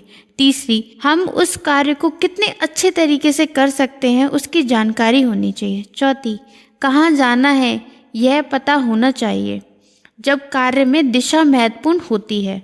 पांचवी, सामने कौन सी चुनौती है उसकी जानकारी होनी चाहिए। छठवीं, कौन सी कुशलताओं की ज़रूरत है यह पता होना चाहिए। सातवीं, मन विचलित ना हो। उपाय 1, मुश्किल काम खोजें लेकिन ज़्यादा कठिन ना हो। स्कैफर की कार्यप्रणाली कहती है कि ऐसा कोई काम खोजें जिसे करने में हमें थोड़ी कठिनाई हो, हमारी आराम सीमा से वह काम थोड़ा बाहर का हो। हर काम के अपने नियम होते हैं और हमें उन नियमों के आधार पर ही वे काम करने पड़ते हैं। इसी तरह उन कामों को पूरा करने के लिए हमें कुछ कुशलताओं की भी आवश्यकता होती है। हम जो काम कर रहे हैं उसे करने के लिए अगर हम कुशलता की आवश्यकता हो तो हमें उस कार्य को करने में मज़ा नहीं आता, वह कार्य हमें बोरिंग लगता है। उसके विपरीत अगर कोई काम हमारी क्षमता के बाहर हो और उसे पूरा करने से ज़्यादा गुणवत्ता और कुशलता की ज़रूरत होती है तो उस काम को अधूरा छोड़ने की संभावना ज़्यादा होती है। ऐसा होता है तो दोगुना नुकसान होता है। एक तो वह काम नहीं होता और उसकी वजह से जो निराशा आती है उसे नया काम करने की प्रेरणा भी नहीं मिलती। इन दोनों का सर्वगुण माध्यम पाना ही मूल संकल्पना है। इसलिए अपनी क्षमता से थोड़े बाहर का लक्ष्य तय करें, उससे हमें प्रेरणा भी मिलती रहेगी और चुनौती का भी एहसास होगा। इसी वजह से एंस्टर हिवेंगा कहते हैं कि कभी कभी मैं अपनी क्षमता से भी ज़्यादा अच्छा लिखता हूँ। काम करते वक्त हमें हमेशा नई चुनौतियों का सामना करते रहना चाहिए, उससे हमें ऊर्जा मिलती है। विंस्टन रसेल इस बारे में कहते हैं कि अगर आप ज़्यादा एकाग्रता के साथ काम करना चाहते हो तो आपका काम आपकी क्षमता से थोड़ा कठिन होना चाहिए। अगर आप ग्राफिक डिज़ाइनर हैं तो अगले काम के वक्त नया सॉफ्टवेयर सीखें। अगर आप प्रोग्रामर हैं तो नई लैंग्वेज सीखें। अगर आप डांसर हैं तो अगले डांस में ऐसे किसी स्टेप को शामिल करें जो आज तक आपको कठिन लग रही थी। हर बार काम करते वक्त उस समय में कोई ऐसी बात छोड़ें जिससे आपकी आराम सीमा टूटे। पढ़ने जैसे छोटे से कार्य में भी हमें कुछ नियमों का पालन करने की आवश्यकता होती है। इसके लिए भी कुछ गुणों और ज्ञान की आवश्यकता होती है। जैसे अगर हमने quantum mechanics for special physics विषय की किताब पढ़ने के लिए ली और हमें फिक्सर के बारे में कोई जानकारी ना हो तो कुछ ही मिनटों में उस किताब को नीचे रख देंगे। या हम किसी ऐसी किताब को पढ़ने जिस विषय में हमें पूरी जानकारी हो तो हम उस किताब को तुरंत नीचे रख देंगे। इसके विपरीत अगर हमने अपनी रुचि और अपनी क्षमता के हिसाब से किताब पढ़ने की शुरुआत की तो हमें पढ़ने में आनंद भी आएगा और हमारी बुद्धि भी बढ़ेगी। साथ ही हम फ्लो में भी आ जाएंगे। यही आनंद और फ्लो इस बात की पुष्टि करता है कि हम सही मार्ग पर हैं और अपने इकिगाई के हिसाब से काम कर रहे हैं। उपाय 2, स्पष्ट और पक्का लक्ष्य तय करें। नियंत्रण के साथ खेले जाने वाले खेलों और मैदान पर खेले जाने वाले खेलों में फ्लो प्राप्त होने की संभावना होती है। इसकी महत्वपूर्ण वजह यही होती है कि इन खेलों के पीछे का मकसद साफ होता है। तय किए गए नियमों की मदद से अपने दुश्मन को हराना ही इन खेलों का मकसद होता है। इसके साथ आपके जो भी रिकॉर्ड्स हैं उन्हें तोड़ना भी एक लक्ष्य हो सकता है। दुर्भाग्यवश इन खेलों में मकसद जितने स्पष्ट होते हैं उतने ही जीवन के बाकी कामों में नहीं होते। बोस्टन कॉन्सल्टेंट ग्रुप ने एक सर्वे किया था जिसमें उन्होंने कर्मचारियों को अपने बॉस के बारे में शिकायतें लिखने के लिए कहा था। उससे पता चला कि मल्टीनेशनल कंपनियों के ज़्यादातर कर्मचारी की अपने बॉस के प्रति सबसे बड़ी शिकायत यही थी कि हमारे बॉस हमारी टीम को मिशन के बारे में सही तरीके से जानकारी नहीं देते। इसकी वजह से यही समझ नहीं आता कि हमें क्या करना है। कंपनियों में बड़े ओहदे पर बैठे हुए लोग प्लानिंग करते हैं, स्ट्रेटजी बनाते हैं और उसी के संबंधित कई सारे अन्य कामों में अटके रहते हैं। इनके पास स्पष्ट और पक्का लक्ष्य नहीं होता। यह तो ऐसा ही है जैसे हमें नक्शे के साथ समुद्र की यात्रा पर निकले लेकिन यही पक्का ना हो कि कहाँ पहुँचना है। नक्शे से जो भी महत्वपूर्ण है कंपास का होना जो हमें सही दिशा दिखाता है। MIT मीडिया लैब के डायरेक्टर जोई हॉटो हमेशा यह सिद्धांत बताते हैं कि नक्शे से भी अच्छा है कंपास। उनके हिसाब से इस अनिश्चितता से भरे विश्व में कंपास ही हमारी मदद कर सकता है। Village how to survive our first future नामक किताब के जैक होवे लिखते हैं कि जब आपके पास नक्शा होता है तो वह आपको ऐसी जगह पर ज़रूर लेकर जा सकता है जो शानदार होगी, लेकिन वहां पर जाना कई बार बेवजह और फिजूल खर्ची वाला भी हो सकता है। लेकिन अगर आपके पास कंपास है तो आपको उसी जगह पर लेकर जाएगा जहां पर जाना आपके लिए सही होगा। उसका अर्थ यह भी नहीं है कि अपने लक्ष्य तय किया तो तुरंत आपकी यात्रा सही दिशा में शुरू हो जाएगी। उसका अर्थ यह है कि अगर आप एक बार यह तय करें कि कहां पहुंचना है और फिर उस लक्ष्य तक कम से कम कष्ट में और सही समय में कंपास आपको पहुंचाएगा। किसी भी कारोबार में या कोई सृजनात्मक काम करते वक्त यह पता होना ज़रूरी होता है कि उस काम से हमें क्या हासिल होगा। इसलिए उस कार्य को शुरू करने से पहले यह पक्का करने के लिए हमें उससे क्या पाना है, हम अपने आप से नीचे दिए गए सवाल पूछ सकते हैं, जैसे कि आज दिन भर में मुझे क्या हासिल करना है। अगले महीने प्रकाशित होने वाले आर्टिकल के लिए मैंने आज कितने शब्द लिखे हैं, मेरी टीम का इस वक्त का मिशन क्या है, अगर यह काम मुझे इस हफ्ते पूरा करना है तो मुझे किस गति से कार्य को पूरा करना होगा। फ्लो हासिल करने के लिए काम शुरू करने से पहले स्पष्ट लक्ष्य का होना जितना ज़रूरी है, उतना ही ज़रूरी काम शुरू होने के बाद उसमें अपने आप को झोंक देना भी होता है। यात्रा शुरू करने से पहले लक्ष्य को ध्यान में रखना ज़रूरी है, लेकिन उसका जाप करते रहने की ज़रूरत नहीं होती, ना ही उसे मोह में बाकी चीज़ों को भूलना होता है। जब कोई खिलाड़ी ओलंपिक गोल्ड मेडल के लिए खेलता है तो उसके मन में 24 घंटे गोल्ड मेडल का विचार आना स्वाभाविक है। वह मेडल कितना आकर्षक होगा, ऐसे विचार तो उसे आने ही वाले हैं, लेकिन उसे यही सभी विचार छोड़कर वर्तमान में जीना होता है। अगर प्रतियोगिता के वक्त उसके ऐसे विचार आने लगे कि मेडल मिलने के वक्त कैसा माहौल होगा, पेपर में कैसा फोटो आएगा, माता पिता को कैसा लगेगा, दोस्त क्या कहेंगे, वगैरह वगैरह, तो प्रतियोगिता का सबसे महत्वपूर्ण पल वह खो देगा और उसके सपने अधूरे ही रह जाएंगे। इतना महत्वपूर्ण विचार ही उसकी हार की वजह बनेगा। लेखक के साथ में कई बार ऐसा होता है। समझो कोई लेखिका है जिसके कादम्बरी लेखनी है, उसके सामने यह लक्ष्य भी स्पष्ट होता है कि उसे 3 महीनों में वह कादम्बरी पूरी करनी है। रोज सुबह उठने के बाद वह यह तय करती है कि मुझे आज इतने पन्ने लिखने हैं, लेकिन दूसरे ही पल वह इस लक्ष्य को भूलकर पेपर पढ़ने, सफाई करने या ऐसे ही और कामों में व्यस्त हो जाती है। शाम तक कोई भी काम ठीक ना होने की वजह से वह नाराज होती है। उस वक्त वह यह सोचती है कि कल सुबह जोरदार शुरुआत करूंगी, लेकिन अगली सुबह फिर वही समय की बर्बादी शुरू हो जाती है। इस तरह दिन, हफ्ते, यहाँ तक कि महीने बीत जाते हैं, लेकिन लेखिका कागज पर कुछ भी नहीं लिखती है। अगर ये सभी बातें टालनी है तो पहला काम तो यही करना चाहिए कि कागज और पेन लेकर पहला शब्द लिखने की शुरुआत करनी चाहिए, उसके बाद दूसरा शब्द, फिर तीसरा शब्द, ऐसे लेखन की शुरुआत करनी चाहिए। इस तरह यदि एक एक शब्द के साथ उसने लेखिका की शुरुआत की तो कुछ ही समय में वह अपनी इकिगाई को पूरा करने में सफल हो जाएगी। एक बार अब आपने शुरुआत की और छोटे छोटे कदम बढ़ाए तो अपने आप ही आपकी चिंता नष्ट हो जाएगी। फिर आपको फ्लो की अवस्था प्राप्त होगी, फिर अपने आप फ्लो में आप उस कार्य को पूरा करेंगे। एल्बर्ट आइंस्टाइन कहते थे कि आनंदित इंसान को वर्तमान में ही इतना आनंद मिलता है कि उसे भविष्य के विचारों में खोने की जरूरत ही नहीं होती। उपाय 3, एक ही लक्ष्य पर ध्यान केंद्रित करें।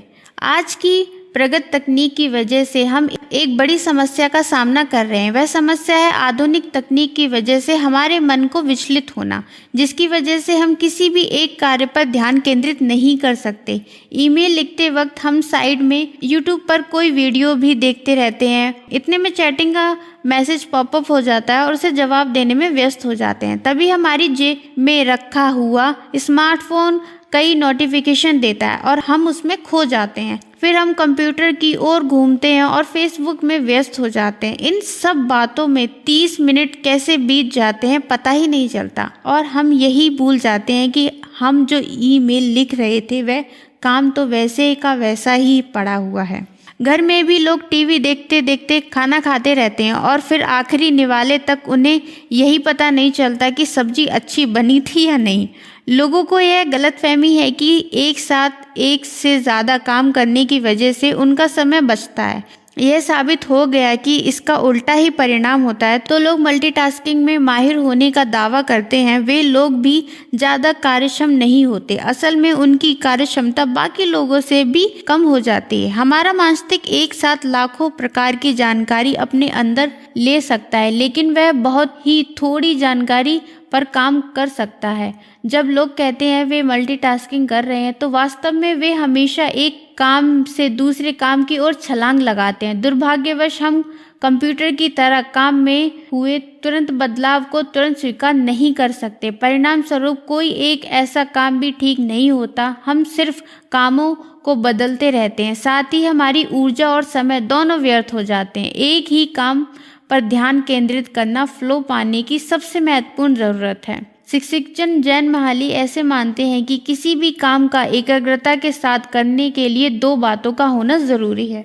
तो आइए जानते हैं कि वो 2 बातें कौन सी हैं। पहली, काम के लिए अच्छा माहौल होना। दूसरी, हम जो कर रहे हैं उसके बारे में आत्मविश्वास होना। टेलीविज़न में वाकई बड़ी क्रांति है। जब तक वह हमारे नियंत्रण में है तब तक वह किसी चमत्कार से कम नहीं, लेकिन जब हम उसके नियंत्रण में आ जाते हैं तो वह तकलीफदेह बन जाती है। मान लो आपको किसी चीज़ के बारे में जानकारी इकट्ठा करनी है।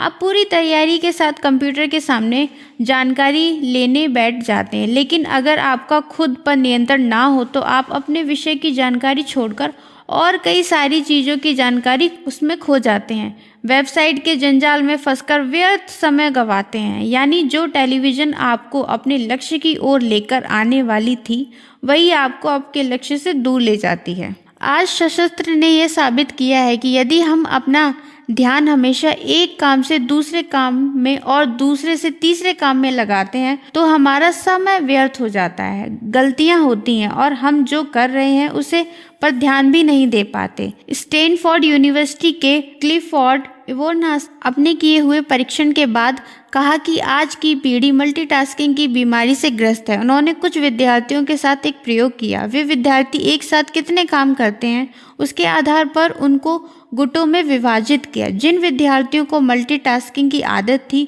वे एक साथ कम से कम 4 काम करते थे, जिसमें लिखना, किताब पढ़ना, गाना सुनना और स्मार्टफोन पर मैसेज का जवाब देना जैसे काम शामिल थे।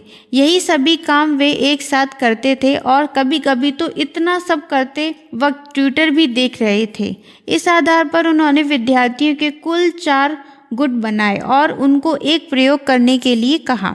उनकी स्क्रीन पर कुछ लाल और कुछ नीले तीर दिखाए गए और गिनने को कहा गया संख्या कितनी है। पहली सभी बच्चों ने सही जवाब दिया। उनको ऐसा करते वक्त कोई भी तकलीफ नहीं हुई, लेकिन जैसे ही लाल तीरों की संख्या को उतना ही रखकर नीले तीरों की संख्या बढ़ाई गई तो जिन बच्चों को मल्टीटास्किंग की आदत थी उनके तीर गिनने में तकलीफ हुई। जिन बच्चों को मल्टीटास्किंग करने की आदत थी उनको तीर गिनने में तकलीफ हुई। हालांकि लाल तीरों की संख्या उतनी ही थी, सिर्फ उनकी जगह बदल दी गई थी। उसकी वजह यही थी कि उन्हें मुख्य कामों के साथ बाकी कामों पर भी ध्यान केंद्रित करने की आदत थी।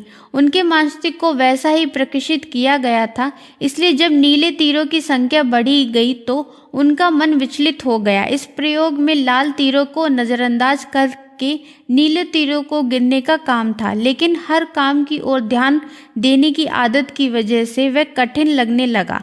उससे एक ही कार्य मुख्य था, लेकिन वहाँ कौन सा और कौन सा नहीं, इस पर वे ध्यान केंद्रित नहीं कर पाए। उनकी मल्टीटास्किंग की आदत से उनके बहुत भारी नुकसान हुआ। एक अन्य सर्वे में किए गए परीक्षण से यह पता चला कि एक साथ एक से ज़्यादा काम करने की वजह से कार्य क्षमता 60% से 90% फॉल्ट कम हो जाता है। Swedish counselling for working life and social research नामक संस्था ने एक परीक्षण किया जिसमें उन्होंने 20 से 24 साल की उम्र के युवाओं का अध्ययन किया। उसमें यह बात सामने आई कि जो युवा स्मार्टफोन की आदी हैं वे काफ़ी कम नींद लेते हैं, उनके दोस्त भी कम होते हैं और उनमें जल्दी नाराज़गी आने की संभावना ज़्यादा होती है। हमारे और फ्लो के बीच में आने वाली इस बीमारी को कम करने के लिए हम क्या कर सकते हैं? हम अपने दिमाग को एक ही लक्ष्य पर केंद्रित होने की आदत कैसे लगा सकते हैं? आगे कुछ कदम दिए गए हैं जिनकी मदद से हम ज़्यादा एकाग्रता के साथ और इकिगाई की मदद से फ्लो पाने की ओर यात्रा कर सकते हैं। सोने से पहले और सुबह उठने के बाद किसी भी तरह की स्क्रीन की ओर ना देखें। कोई भी महत्वपूर्ण काम करते वक्त अपना मोबाइल बंद रखें, सिर्फ अपने काम पर ध्यान केंद्रित करें। अगर पूर्ण रूप से मोबाइल को बंद करना संभव नहीं है तो अनचाहे मैसेजेस, नोटिफिकेशन टालने वाली सुविधा का इस्तेमाल करें। इससे आप उन चीज़ों से बच सकेंगे और ज़रूरत के वक्त आपके रिश्तेदार आप संपर्क भी कर सकते हैं। हफ्ते में एक दिन, खास करके शनिवार और रविवार को टेलीविज़न का उपवास करके उसका पालन करें। ऐसे कैफ़े में जाएं जहां वाईफाई की सुविधा ना हो। दिन भर में 1 या 2 ही बार ईमेल के जवाब दें। यह समय पहले से ही तय करें और उसी वक्त वह काम करें। पोमोडोरो तकनीक का इस्तेमाल करें। खुद के लिए पोमोडोरो किचन टाइमर लेकर आएं। एक समय तय करें और उतने समय तक कोई भी एक काम निरंतरता के साथ करें। टेलीविज़न टेक्नोलॉजी कहती है कि अगर आप 24 मिनट काम करें तो 4 मिनट आराम करें, 40 मिनट काम करें तो 10 मिनट आराम करें, करने का तय कर सकते हैं। आप कितना समय आराम करते हैं यह महत्वपूर्ण नहीं है, महत्वपूर्ण यह है कि आप जो तय करते हैं उसका पालन भी करें। अपने पसंदीदा काम से शुरुआत करें। जब ऐसा लगे कि मन भटक रहा है तो मन को वर्तमान में लाने की आदत डालें। माइंडफुलनेस या ऐसी ही किसी और ध्यान पद्धति की मदद लें। चलना, तैरना जैसे कामों पर अपना ध्यान केंद्रित करें। ऐसी जगह पर काम करें जहां मन ज़्यादा भटकने की संभावना ना हो। अगर घर में ऐसी कोई शांत जगह ना हो तो लाइब्रेरी या कैफ़े की तलाश करें। जब तक कोई आदर्श जगह नहीं मिल जाती तब तक खोज जारी रखें। काम के हिसाब से उसे अलग अलग गुटों में विभाजित करें। हर काम का समय और जगह पहले से ही तय करें। मान लो कि आप किसी मैगजीन के लिए कुछ लिखने जा रहे हो तो सुबह घर में उसके नोट्स बनाएं, दोपहर को लाइब्रेरी में आर्टिकल लिखें और शाम को उसके संपादन का काम करें। बिल भरना, फ़ोन करना और ईमेल जैसे काम करने के लिए समय निश्चित करें और उसी समय पर वह काम पूर्ण भी करें। जापान में फ्लो, टाकुमिस इंजीनियर, शोधकर्ता और ओटोकुस में कौन सी समानताएं हैं? इन सभी को इकिगाई के माध्यम से फ्लो में रहने का महत्व पता चला। एक ऐसी मान्यता है कि जापान के लोग काफ़ी ज़्यादा कष्ट करते हैं। वे अपने कार्य को समर्पित होकर खुद को उसमें झोंक देते हैं। हालांकि जापान के लोग कहते हैं हम ज़्यादा कष्ट नहीं करते, लेकिन सामने आने वाले को वैसा लगता ज़रूर है। वे चाहे कुछ भी कहें, लेकिन काम करते वक्त उनकी लगन और समस्या को जोड़ते वक्त वे जिस प्रकार में उसमें दिल और जान लगा देते हैं वह कला असाधारण है। जापानी भाषा सीखते वक्त जो पहला शब्द सिखाया जाता है वह है गबारू। उसका अर्थ है कि किसी काम को पूर्ण करते वक्त निरंतर से काम करते रहना। जापान के लोग छोटे से छोटे काम में भी तन मन लगाकर काम करते हैं। वे अपना पूरा होश खोकर काम में अपने आप को झोंक देते हैं। रिटायर होने के बाद भी खेत में जाकर धान की देखभाल करने वाले लोग हों या छुट्टी के बाद में कोबिनिस जैसी चीज़ें बेचने वाले अथवा दुकानों में काम करने वाले कॉलेज के विद्यार्थी हों, सभी के अंदर काम के प्रति एक अजीब सी आस्था आपको दिखाई देगी। आप अगर काइनावा या क्योटो में से किसी हस्तकला की दुकान में गए हो तो आपको महसूस होगा कि जापान में हस्तकला का खजाना है। एक और टेक्नोलॉजी के क्षेत्र में जापान ने असाधारण विकास किया है तो दूसरी ओर हस्तकला और अपनी संस्कृति को भी संभाल कर रखा है। टाकुमी की कला, टोयोटा में कुछ ऐसे कारीगर हैं जिनके हाथों में जादू है। वे अपने हाथों से कुछ चीज़ें बनाते हैं। वे लोग इतने कुशल होते हैं कि उनका काम असाधारण होता है और उनके जैसा काम कोई भी नहीं कर सकता। कुछ विशेष लोग कामों में माहिर हैं और आज की तारीख में ऐसा लगता है कि नई पीढ़ी उनकी जगह ले सकती है। टर्नटेबल की सुई का ऐसी चीज़ जो आज भी सिर्फ जापान में ही बनाई जाती है। आज भी उस सुई को बनाने के लिए जिन साधनों का इस्तेमाल होता है उनमें लगने वाली कुशलता से काम करने वाले कुछ ही लोग हैं। वे अपनी कुशलता अपनी आगे की पीढ़ी को सिखा रहे हैं। हम जब कुमानो नामक एक छोटे से गांव में गए तो वहाँ हमारी मुलाकात टाकुमी से हुई। हम मेकअप के लिए इस्तेमाल होने वाले ब्रश बनाने वाली एक बड़ी ब्रांड के लिए शूटिंग करने वहाँ गए थे। हम जैसे ही वहाँ पहुँचे तो हमने देखा कि सामने के बोर्ड पर हाथों में ब्रश लेकर खरगोश जैसा एक बड़ा जानवर हमारा स्वागत करते हुए दिखाई दिया। काफ़ी सारे मंदिर, बाग बगीचे और कई सारे आकर्षण से वहाँ परिसर भरा हुआ था। एक कतार में बैठकर काम कर रहे कई सारे लोगों के हमारे लगभग 1 घंटा फोटो खींचे। सब अपने तय काम को पूरा करते रहे। कोई ब्रश के डंडे को रंग दे रहे थे, कोई तैयार ब्रश को गाड़ी में भर रहे थे। लेकिन इन सभी बातों को देखते हुए हमें ध्यान में आया कि ब्रश को बाल लगाने का काम कोई भी नहीं कर रहा था। हमने इसके बारे में और भी जानकारी ली। कई सारे लोगों से पूछताछ और विनती करने के बाद एक कंपनी के अध्यक्ष ने हमें यह दिखाने की तैयारी दिखाई कि वह काम कैसे चलता है। उन्होंने हमें फैक्ट्री के बाहर बुलाया और कार में बैठने को कहा। कुछ समय बाद हमारी गाड़ी एक छोटे से घर के बाहर आकर रुकी और हम सीढ़ियाँ चढ़कर उस घर के दरवाजे तक पहुँचे। हम जैसे ही उस छोटे से घर के अंदर गए तो हमने देखा कि उस कमरे में काफ़ी खिड़कियां थीं, जिसमें से काफ़ी कुदरती रोशनी अंदर आ रही थी। उस कमरे के बीच में एक महिला एक ऐसा मास्क लगाकर बैठी हुई थी, हम सिर्फ उसकी आंखें देख सकते थे। हमने गौर से देखा तो वह महिला ब्रश के लिए एक एक बाल जुटाने में लगी हुई थी। कैंची, कंघी और ऐसे ही कुछ हजारों की मदद से उसका काम चल रहा था। उन बालों की गुणवत्ता के आधार पर वह उन्हें छांट रही थी। वह अपने काम में इतनी मशगूल थी कि उसे हमारे आने की कोई भी खबर नहीं हुई। हमने जब गौर से देखा तो पाया कि वह इतनी गति से काम कर रही थी कि वह क्या कर रही है ये समझना बड़ा मुश्किल था। कंपनी के अध्यक्ष ने उसे हमारे आने के बारे में बताया और यह भी बताया कि हम उसके फ़ोटो लेने वाले हैं। तब उसकी आंखों में खुशी के भाव हमें तुरंत दिखाई दिए। भले ही हमें उसका चेहरा दिखाई ना दिया हो, लेकिन उसके चेहरे पर खुशी थी। यह बात हमें उसकी आंखों से पता चली। उसकी आवाज़ में भी एक जोश था। वह अपने काम के बारे में और अपनी जिम्मेदारियों के बारे में खुलकर बता रही थी। उसके हाथों की हलचल कैमरे में कैद करने के लिए हमें काफ़ी फर्स्ट शटर का इस्तेमाल करना पड़ा। उसकी हलचल और औजारों का इस्तेमाल काफ़ी मनमोहक था। इतनी सारी चीज़ों से वह काफ़ी अच्छे तरीके से बालों को चुन रही थी। कंपनी के अध्यक्ष ने बताया कि हालांकि हमने इसे इस छोटे से कमरे में छुपा कर रखा है, लेकिन असल में ये कंपनी की महत्वपूर्ण कारीगर है। इस कंपनी के हर ब्रश का हर बाल इसी के हाथों से होकर जाता है। स्टीव जॉब्स की जापान को भेंट। एप्पल के सह संस्थापक स्टीव जॉब्स जापान के बड़े चहेते थे।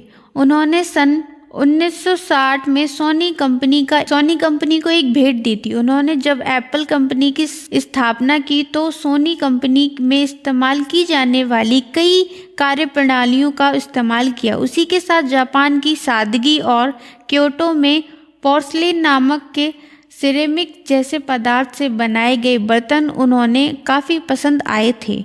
यूकियो साकीनाका इस तोयामा में रहने वाले कलाकार के वह बड़े चहेते थे। इस कलाकार को इतुई सैत्याकी नामक वहाँ कला आती थी, जिससे काफ़ी कम लोग अवगत हैं। जॉब्स जब क्योटो में थे तो उन्होंने साकुनागा के प्रदर्शन के बारे में पता चला। उनको यकीन हुआ कि पोर्सेल के बर्तनों के बारे में उन्हें ज़रूर ही कई सारी महत्वपूर्ण बातें पता चलेंगी। वहाँ से उन्होंने कप, डिश, गुलदस्ते और ताट खरीद लिए। एक हफ्ते में वह 3 बार उस प्रदर्शन में गए थे। जॉब्स इसी प्रणाली की खोज में कई बार जापान गए थे। वह साकुनागा से मिले, उनके बर्तनों और खासकर उन्हें बनाने की प्रक्रिया के बारे में भी कई सवाल पूछने लगे थे। वे कौन से मटेरियल का इस्तेमाल करते हैं उसके बारे में जानने की भी उनके मन में चाह थी।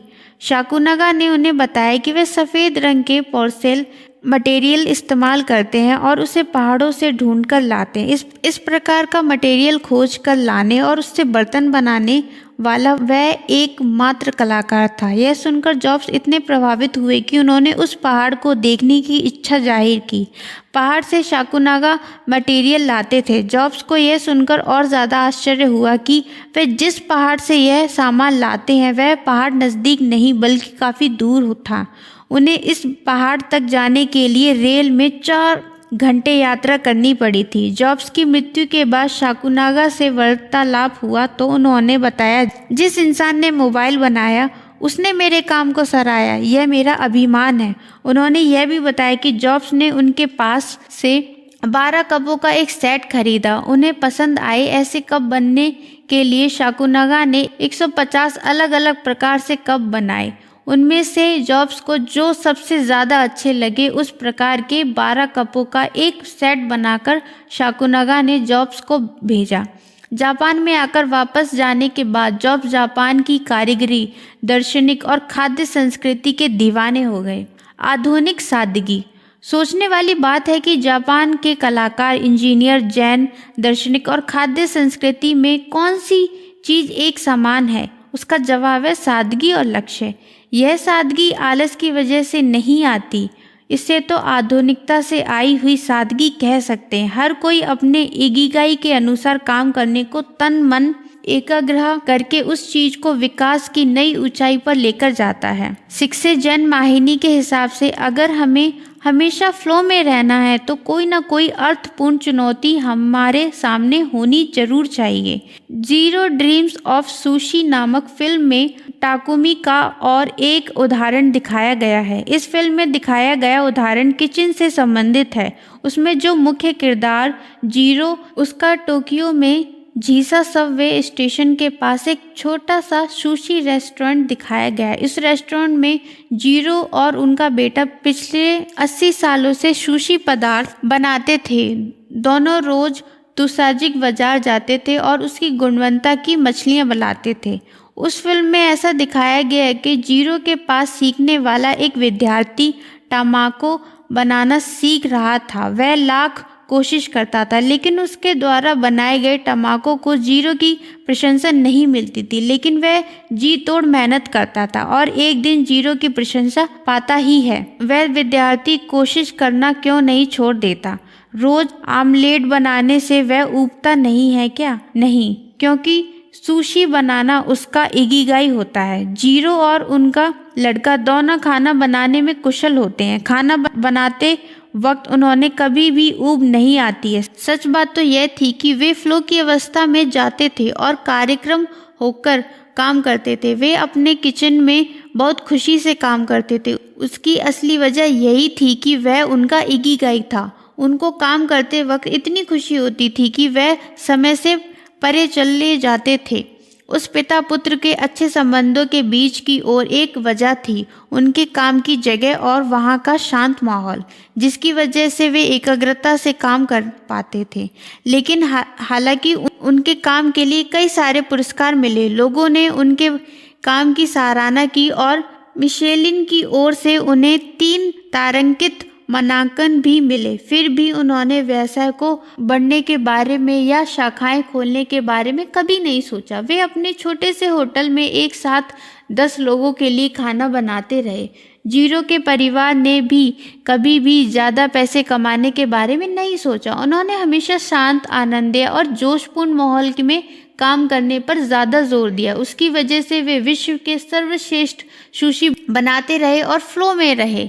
जीरो भी युकियाई शाकुनागा की तरह ही अच्छे माल से शुरुआत करते थे। रोज सुबह वह खुद बाजार जाते थे। जिस प्रकार शाकुनागा पहाड़ से मटेरियल तलाश कर लाते थे, उसी प्रकार सबसे अच्छी मछलियां ढूंढकर लाते थे। जब वह अपने काम की शुरुआत करते थे तो फ्लो की अवस्था में जाते थे। इस प्रकार से काम करने के साथ एका रूप होने की अवस्था को जापान में काफी महत्व दिया जाता है। शूटोसाइस ऐसा मानते हैं कि पेड़, जंगल और वस्तुओं में कमी मतलब ईश्वर का अंश होता है। हर इंसान की, फिर चाहे वह कलाकार हो, इंजीनियर हो या दार्शनिक हो, यही जिम्मेदारी होती है कि वह उस चैतन्य के साथ मेल जोल करके उसमें जान डाले। उसी वजह से कलाकार कला के साथ एकारूप हो जाता है। उसी की मदद से वह कार्यगतता की अवस्था में जाता है। लोहे के साथ काम करने वाले को लोहे के अंदर का, सेरेमिक के बर्तन बनाने वाले को मिट्टी के अंदर का चैतन्य पहचान कर उसके साथ अपने आप को एकरूप करना चाहिए। जापान के लोग कुदरत और टेक्नोलॉजी को संयुक्त करने में माहिर हैं। वे कभी भी कुदरत और तकनीकी का युद्ध नहीं होने देते, बल्कि दोनों का एक साथ फायदा लेने में माहिर होते हैं। घिबली की शुद्धता। आज कुछ लोग ऐसा मानते हैं कि शेंटो की कुदरत के साथ एकरूप होने की क्षमता कम हो रही है। उसके सबसे बड़े और साहसी आलोचक और हायो मियाज़ाकी, उन्होंने स्टूडियो घिबली के माध्यम से कई सारे एनिमेटेड फिल्म्स बनाई। उनको उनका इकिगाई स्पष्ट था। उनकी लगभग हर फिल्म के इंसान, तंत्रज्ञान, संभव कल्पनाएं और प्रगति देखने को मिलती है। शुरुआत में भले ही सभी एक दूसरे से लड़ते हुए दिखाई देते हैं, लेकिन बाद में सभी इकट्ठे हो जाते हैं। सेपरेट ओवे नामक फिल्म में उन्होंने एक ऐसी सेपरेट की कल्पना दिखाई जो कचरे के माध्यम से नदी के अंदर के प्रदूषण पर रोशनी डालती है।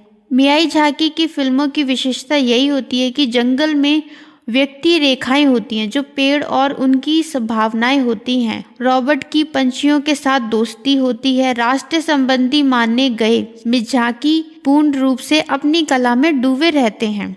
1990 में बनाए गए सेल फोन का इस्तेमाल करते हैं और आज भी अपनी टीम के लोगों के हाथों से चित्र बनाने के लिए प्रेरित करते हैं। अपनी फिल्म का चित्रीकरण कागज पेन लेकर किया जाता है।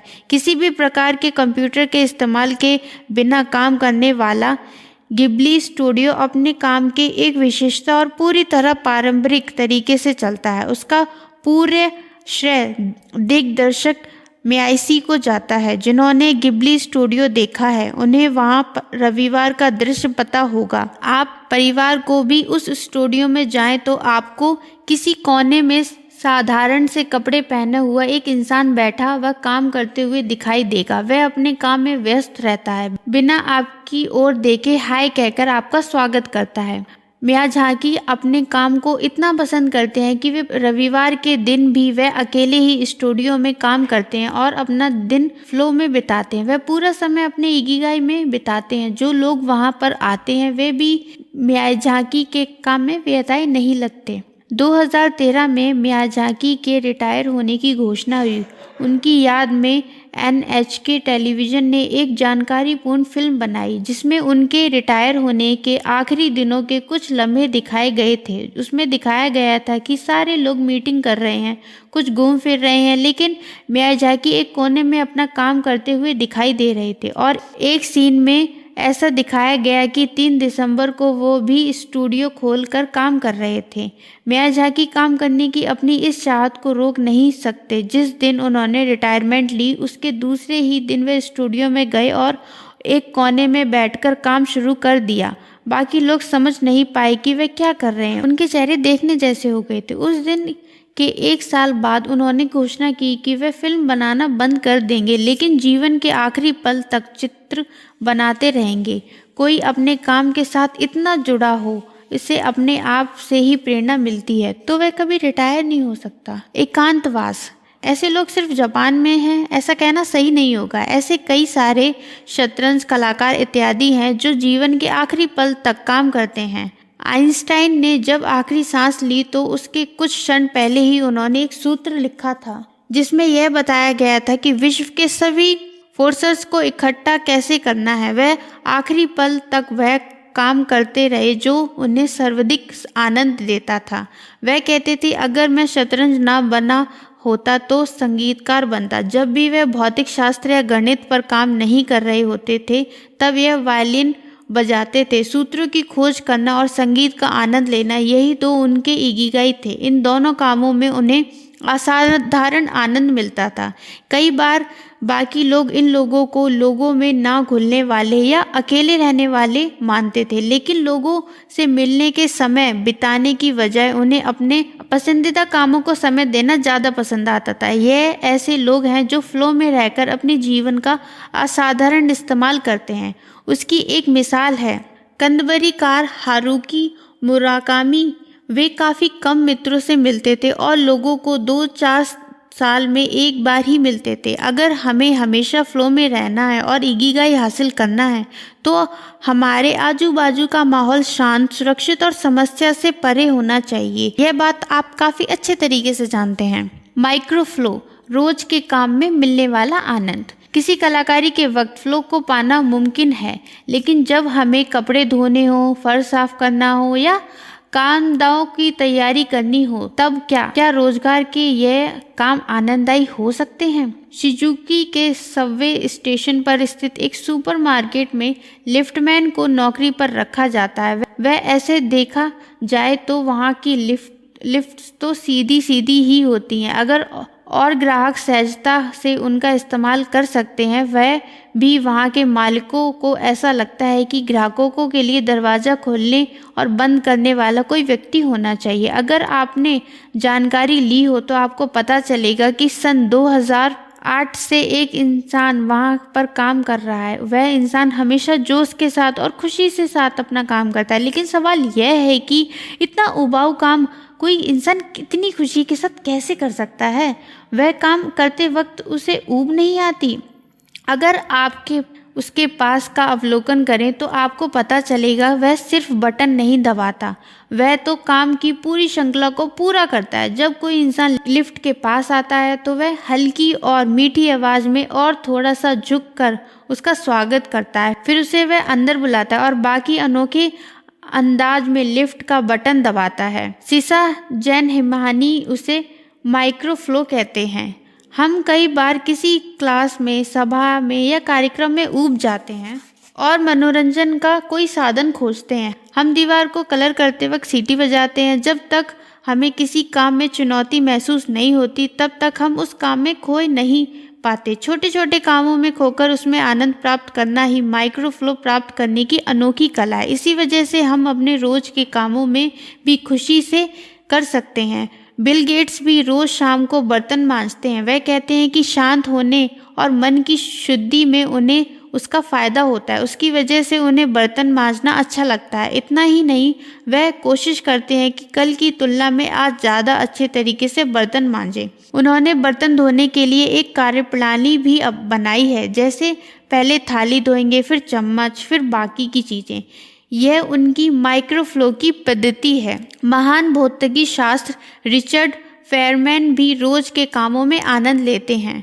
सुपर कंप्यूटर बनाने वाले डब्ल्यू डैनियल हिलीज बताते हैं कि फेयरमैन को काम पर रखने के उद्देश्य से वह जब पहली बार उनसे मिले तो फेयरमैन ने पूछा कि उन्हें कौन सा काम करना है। असल में उन्हें काम देने वाले लोगों की कोई भी तैयारी नहीं थी। जब उन्होंने उन्हें गणित के कुछ सूत्र सिद्ध करने के लिए दिए, लेकिन फेयरमैन ने कहा कि यह सही काम नहीं है, आप मुझे कोई ऐसा काम दें जो वाकई फ़ायदेमंद हो।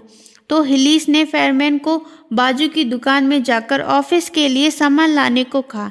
यह काम उन्होंने खुशी से और हंसते हुए किया। जब फेयरमैन के पास कोई भी काम नहीं होता तो वह माइक्रोफ्लो में चलते जाते थे। कभी कभी वे ऑफिस की दीवारों को रंगने का काम भी करते थे। कुछ हफ्तों बाद जब उन्होंने ऑफिस में कुछ निवेशक आए तो उन्होंने ऑफिस की दीवारें देखकर कहा कि आपको ऑफिस की दीवारें को रंगने वाले इंसान को तो नोबेल पुरस्कार देना चाहिए। ध्यान मार्ग से तुरंत छुट्टी। परीक्षण के माध्यम से हम फ्लो की अवस्था में जल्दी पहुंच सकते हैं और ध्यान मन को प्रकाशित करने का सबसे प्रभावी माध्यम है। माना कि ध्यान की कई सारी पद्धतियां होती हैं, लेकिन सभी का मकसद एक ही है, मन को शांत करना, विचारों को देखना, भावनाओं को जानना और खुद को एक ही जगह पर केंद्रित करना। मूलभूत प्रतिक्रियाओं में सीधे बैठकर अपनी सांस पर ध्यान केंद्रित करने की प्रतिक्रिया होती है। यह कोई भी कर सकता है।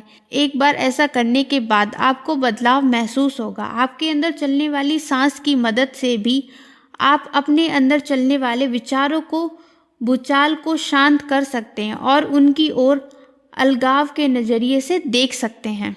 अगर हमें फ्लो में पहुंचना है तो ध्यान सबसे अच्छा तरीका है। हमेशा चलने वाले नोटिफिकेशन और स्मार्टफोन के संदेशों का यह सटीक इलाज है। ध्यान की शुरुआत करने वाले लोगों से एक गलती होती है, वे नतीजों के लिए उतावले होते हैं। वे चाहते हैं कि जल्द से जल्द निर्वाण की अवस्था तक पहुँचे, लेकिन महत्वपूर्ण बात है इस ध्यान की यात्रा का आनंद लेना। मन विचारों का, कल्पनाओं का और भावनाओं का समुंदर है। इन सभी से मिलकर एक तूफान तैयार होता है। ध्यान के माध्यम से हम कुछ पल के लिए ही सही, लेकिन इस तूफान को शांत करके शांति का अनुभव कर पाते हैं और जीवन में नई स्पष्टता ला सकते हैं। हमारे अंदर कोई भी विचार आए, उसका तनाव लेने की ज़रूरत नहीं है। यह महत्वपूर्ण बात हम ध्यान के माध्यम से सीख सकते हैं। किसी को तकलीफ देने, मरने या झगड़ा करने जैसा कोई नकारात्मक विचार किसी के भी मन में आ सकता है, लेकिन उस विचार को हावी ना होने देते। यह सिर्फ एक विचार है। इस प्रकार का लेबल लाकर उससे बचा जा सकता है। दिन भर में आने वाले 60,000 विचारों में से यह भी विचार एक है। इस तरीके से उस विचार को देखकर उसे हावी होने से रोका जा सकता है।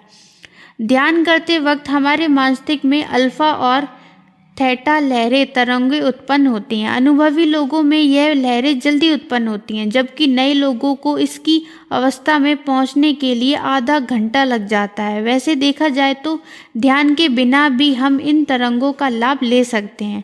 नींद में आने से पहले कुछ पल और गर्म पानी से नहाने के बाद कुछ समय हम इन तरंगों का आनंद ले सकते हैं। वैसे देखा जाए तो हम सभी अपने साथ स्पा लेकर ही घूमते हैं, लेकिन उसका इस्तेमाल कैसे करना है यह हमें पता होना चाहिए। थोड़े से प्रयास से हम इस कला को सीख सकते हैं। इंसान एक धार्मिक जीवन है।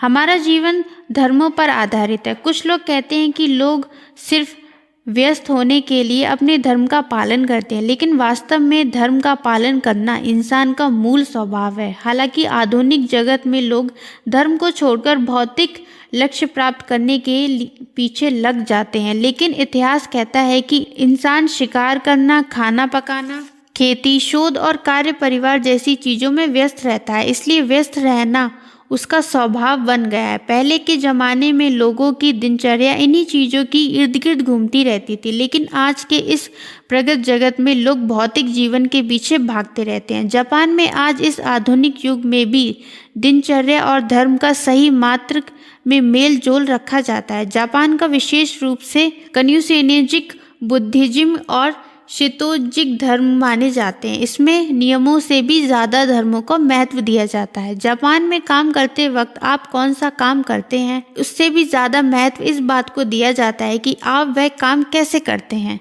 ऐसे करना कंपनियों के लिए अच्छा है या नहीं इस किताब का विषय नहीं है, लेकिन इतना पक्का है कि किसी भी कंपनी में बॉस के तय किए हुए निश्चित लक्ष्य तनावपूर्ण माहौल में पूरे करने से अच्छा है धार्मिक रीति रिवाजों के आधार पर फ्लो को ढूंढना और उसमें रहकर काम करना।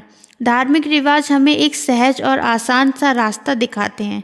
उसकी वजह से हमें फ्लो में जाने में मदद मिलती है। एकदम बड़ा लक्ष्य हो तो उसे हासिल करना हमें कठिन या असंभव लग सकता है, लेकिन रीति रिवाजों में हमें कदम कदम पर मार्गदर्शन मिलता है और उस रास्ते पर कैसे चलना है उसका परीक्षण भी मिलता है। इसलिए जब आपका लक्ष्य बड़ा हो तो उस लक्ष्य को टुकड़ों में विभाजित करें और उसमें से एक एक टुकड़ा पर हमला बोलें। रोज के कार्यों में आनंद लेने की कला प्राप्त करें। उसकी वजह से आपको फ्लो में जाने में सहायता मिलेगी। नतीजे की चिंता करना छोड़ दें। अपने आप सकारात्मक परिणाम सामने आएंगे। आनंद कृति में होना चाहिए। हमने क्या हासिल किया है उससे भी अधिक महत्वपूर्ण है काम करते वक्त आनंद लेना। एक बात हमेशा ध्यान में रखनी चाहिए कि धर्म नियमों से बड़ा है। जो लोग ज़्यादा चीज़ें हासिल करते हैं वे ज़्यादा आनंदित नहीं होते, बल्कि जो लोग ज़्यादा समय फ्लो में जाते हैं वे ज़्यादा आनंदित होते हैं। इकिगाई ढूंढने के लिए फ्लो का इस्तेमाल। इस प्रकरण को पढ़ने के बाद आपको यह ज़रूर समझ में आ गया होगा कि कौन से काम हैं जिन्हें करते वक्त आप फ्लो में जाते हैं। इन सभी कामों को कागज़ पर लिख लें। अब यह खोजें कि इन सभी कामों में समान धागा क्या है। इन सभी कामों में ऐसा क्या समान है कि उन्हें करते वक्त आप फ्लो के नज़दीक पहुंच सकते हैं। यह सभी काम अकेले करने जैसे या टीम में आपको शारीरिक श्रम करने वाले काम ज़्यादा पसंद आते हैं या सोचने वाले काम करना ज़्यादा पसंद है। हो सकता है कि इन सवालों के जवाबों में आपको आपका इकिगाई मिल जाए। अगर ऐसा नहीं होता तो अपनी खोज जारी रखें और ऐसा काम खोजें जिसे करते वक्त आप जल्द से जल्द फ्लो में आ जाते हैं। उसी के साथ आप ऐसे नए नए कामों की खोज करें जो आपको फ्लो की ओर लेकर जाते हैं। आपको जिन कामों के प्रति उत्सुकता है उन्हें करना शुरू। अगर आपको फोटोग्राफी के वक्त फ्लो का अनुभव मिलता है तो रंगकाम या इसी प्रकार का कोई और काम भी करके देखें। हो सकता है आपको उसमें भी फ्लो का अनुभव हो। फ्लो एक अस्वीकरण अनुभव है। आप उसका जितनी ज़्यादा बार अनुभव करेंगे उतना आपको उसके नज़दीक पहुंचेगा। वह अनुभव आपको जल्द से जल्द मिलने लगेगा और उतना ही आप अपने इकिगाई के नज़दीक पहुंचेंगे।